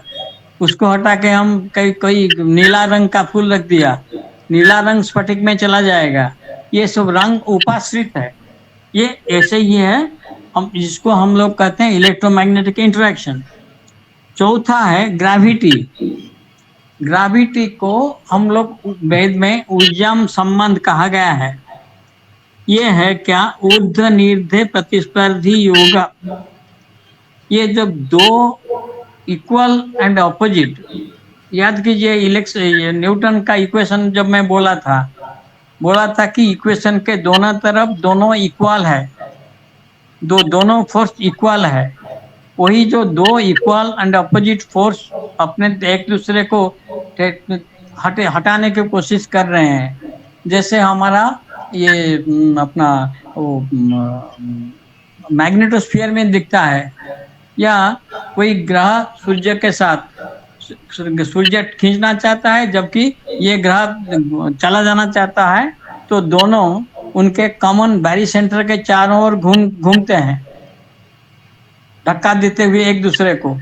तो ये है ऊर्जाम संबंध। ग्रेविटी वही है जो आज अवधि कोई आज तक चल रहा है। ग्रेविटी के ऊपर रिसर्च, ग्रेविटिकल थ्योरी क्या है सबको पता है कि ये जो जनरल रिलेटिविटी, ये ग्रेविटी को एक्सप्लेन नहीं कर पा रहा है, इसीलिए उसका अल्टरनेटिव थ्योरी का सर्च चल रहा है। कुछ लोगों ने मॉडिफाइड न्यूटनियन डायनामिक्स बोल करके मंड बोल करके कुछ दिया है, लेकिन वो भी ठीक नहीं है। बहुत सारे अल्टरनेटिव थ्योरी चाहे हैं, कोई भी ठीक नहीं है। लेकिन ऊर्जाम जो वैदिक थ्योरी है वो ग्रेविटी को ठीक से एक्सप्लेन कर पाएगा। एक है पायोनियर एनोमली, वो जो पायोनियर स्पेसक्राफ्ट जब गया था बृहस्पति के पार जाते हुए वो नीचे चला गया, तो पीछे की तरफ खींचने लगा। इसको कोई भी थ्योरी आज तक समझा नहीं पाया। वैदिक थ्योरी में हम समझा देंगे उसको। एक फ्लाई बाई एनोमली है, जब प्लैनेट्स जाते हैं, स्पेसक्राफ्ट जाते हैं पृथ्वी के चारों ओर चक्कर लगाते हुए कुछ फ्लाई बाई करते हैं, तो वहां पर कुछ जगह वो थोड़ा अफेक्ट होते हैं, कहीं कहीं अफेक्ट होते नहीं। इसको फ्लाई बाई एनोमली कहते हैं। ये उसको क्या नाम, आजकल का कोई भी ग्रेविटेशनल थ्योरी इसको एक्सप्लेन नहीं कर पाएगा, हम लोग वैदिक थ्योरी से कर सकते हैं। अच्छा, ये हो गया इस वैदिक थ्योरी का निगाह। पांचवा है आप्तोयाम। आप्तोयाम है योग धर्म। ये है केमिकल इंटरेक्शन। जो केमिकल इंटरेक्शन है हम उसको इसी में भी लेते हैं, क्योंकि उसमें भी दो चीजें आकर के इंटरेक्ट करते हैं। उसमें पूरा टोटल ऑब्जर्वेशन होता नहीं, कुछ जैसे एसिड अल्कली मिल गए तो सॉल्ट और वाटर हो जाता है या गैस हो जाता है। तो वैसे ही केमिकल इंटरेक्शन को भी हम लोग लेते हैं इसी में। अच्छा, ये हो गया, आप्तोयाम हो गया। अच्छा, यातजाम है अल्फा डीके। अल्फा डीके जो निकल के चला जाता है बाहर, उसको आप यातजाम कहते हैं। ये 6 प्रकार का याम संबंध है, जो आधुनिक जो स्टैंडर्ड मॉडल में जो है उससे फार फार सुपीरियर है। और इसमें सबसे बड़ा है कि ये ग्रेविटी को एक्सप्लेन कर सकता है, जो अभी तक किसी ने भी कोई भी थ्योरी ग्रेविटी के ऊपर प्रॉपरली ग्रेविटी को एक्सप्लेन नहीं कर पा रहे हैं। जबकि इसमें ये ग्रेविटी को थॉरोली एक्सप्लेन कर सकता है, लेकिन कोई समझे ना। अब बोलिए। नहीं, ये सब आप जो भी बोल रहे हैं ना, वो धीरे एजुकेशनल करिकुलम को आना चाहिए। एजुकेशन करिकुलम को आने से हमारा संस्कृत को और जो अभी अंग्रेजी में जो भी पढ़ रहे हैं वो तालमेल रहेगा। कैसे आएगा? सुनिए कैसे आएगा। पहली बात यह है कि मैं जो बोला टेक्नोलॉजी को साइंस कह करके बढ़ाया जा रहा है, साइंस के ऊपर किसी का नजर नहीं है। इसीलिए 90% of modern science is wrong. मैं चैलेंज कर रहा हूं, किसी के साथ बैठ करके मैं डिबेट के बैठने के लिए तैयार हूं। 90% of modern science what is being taught is all wrong wrong wrong. और सब टेक्नोलॉजी को ही साइंस बता करके आगे बढ़ रहे हैं। ये एक फ्रॉड है, पैसा लूटने के लिए, ग्रांट के लिए, ये एक फ्रॉड है। ये नंबर 1।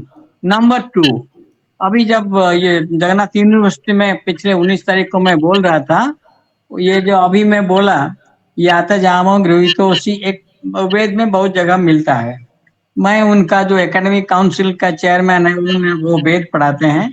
मैंने उनको पूछा, ये आता जामो गृहीतोषि आपने वेद में ये बहुत जगह पढ़ा है? बोले हाँ। मैं बोला ये जाते जाम क्या है? वो बोले नहीं जानता। तो मैं बोला ये इलेक्ट्रिक मैग्नेटिक इंटरेक्शन है।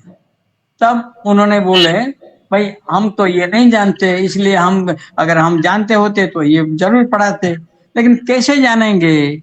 जिस सब्जेक्ट में जिस सब्जेक्ट के पढ़ने से वो जान सकते थे वैशेषिक, उसी को तो वो लोग उठा दिए डिपार्टमेंट से, यूनिवर्सिटी से वो करिकुलम ही बंद कर दिया।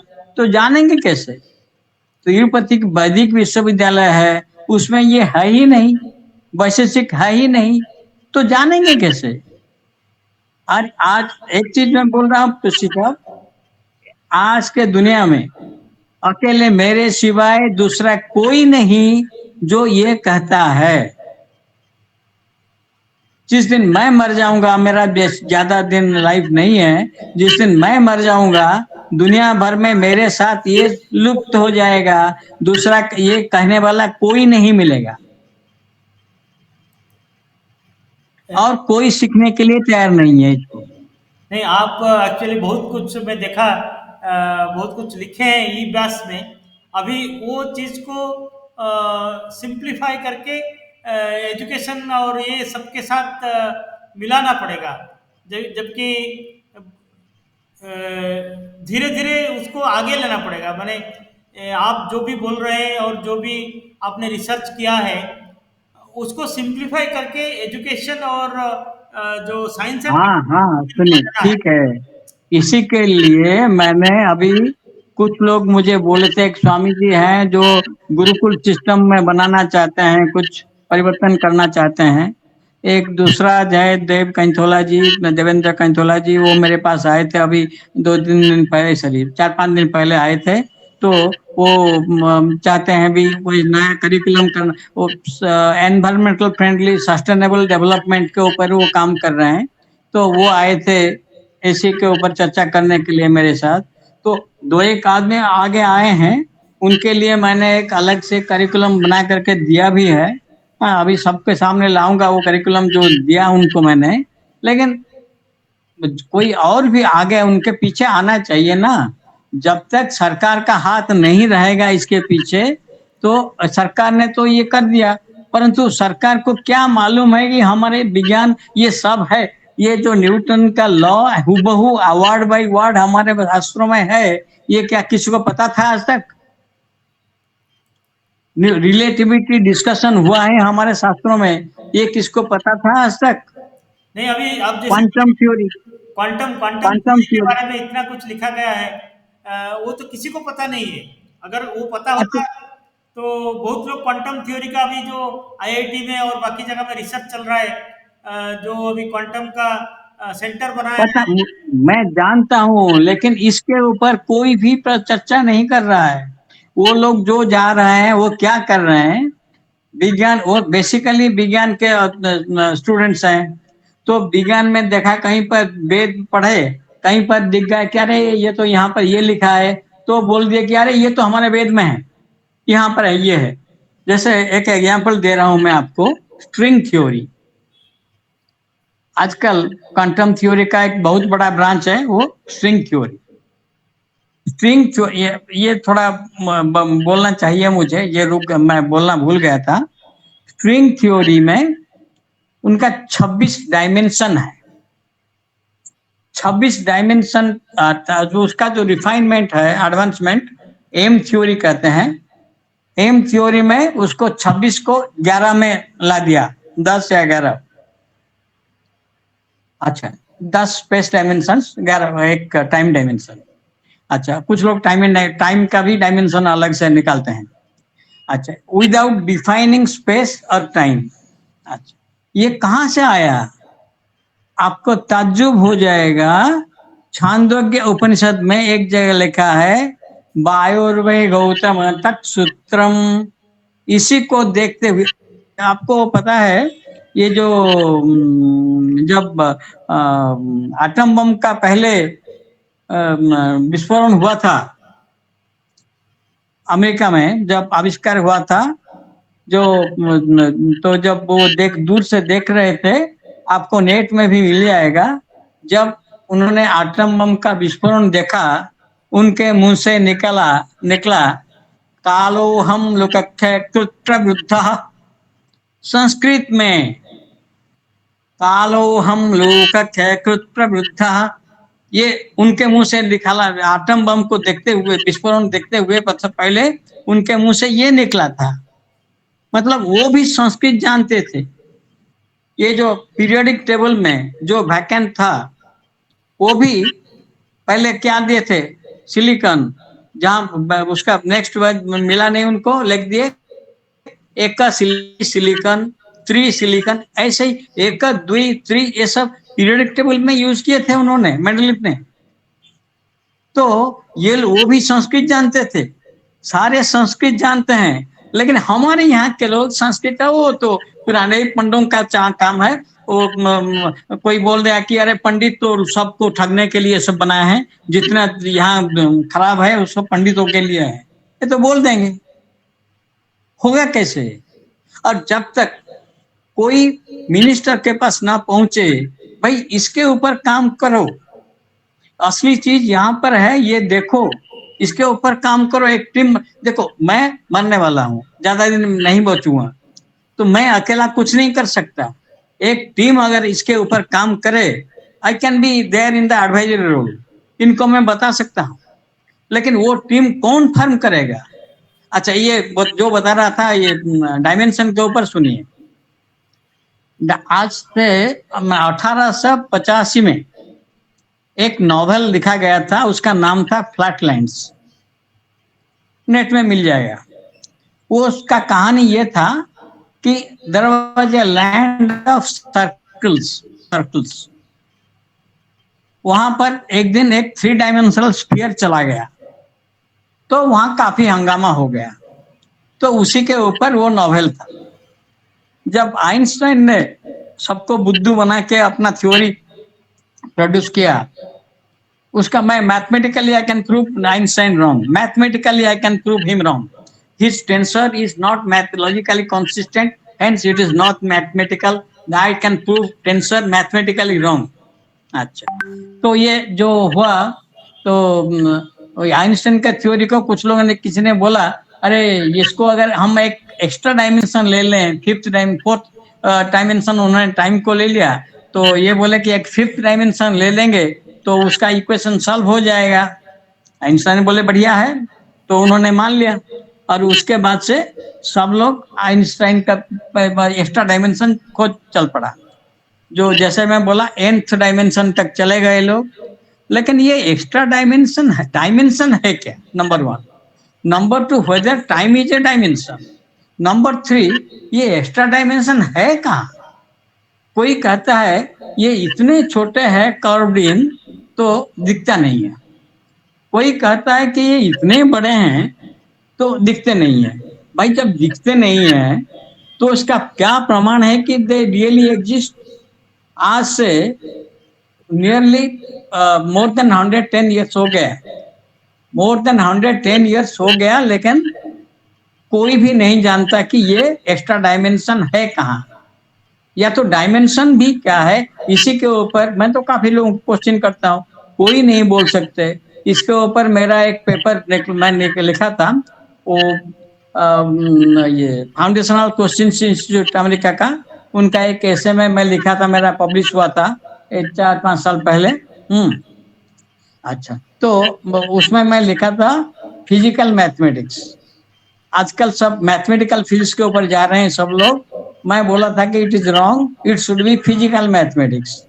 भाई देखिए, आप एक चीज एग्जांपल दे रहा हूँ।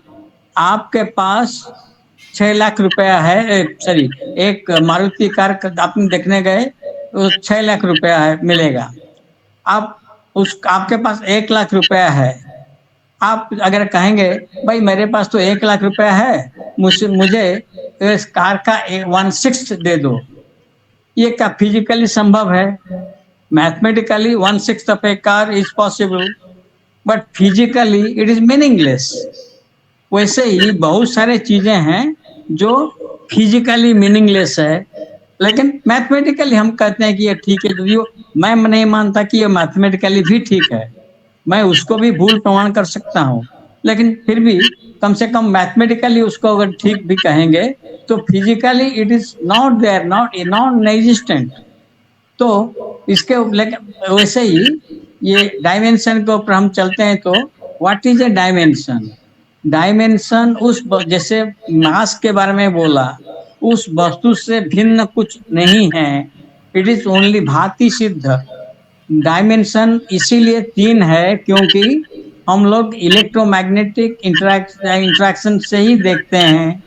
इलेक्ट्रोमैग्नेटिक इंटरेक्शन में एक इलेक्ट्रिक फील्ड है, एक मैग्नेटिक फील्ड है, और तीसरा इनका डायरेक्शन ऑफ मोशन है।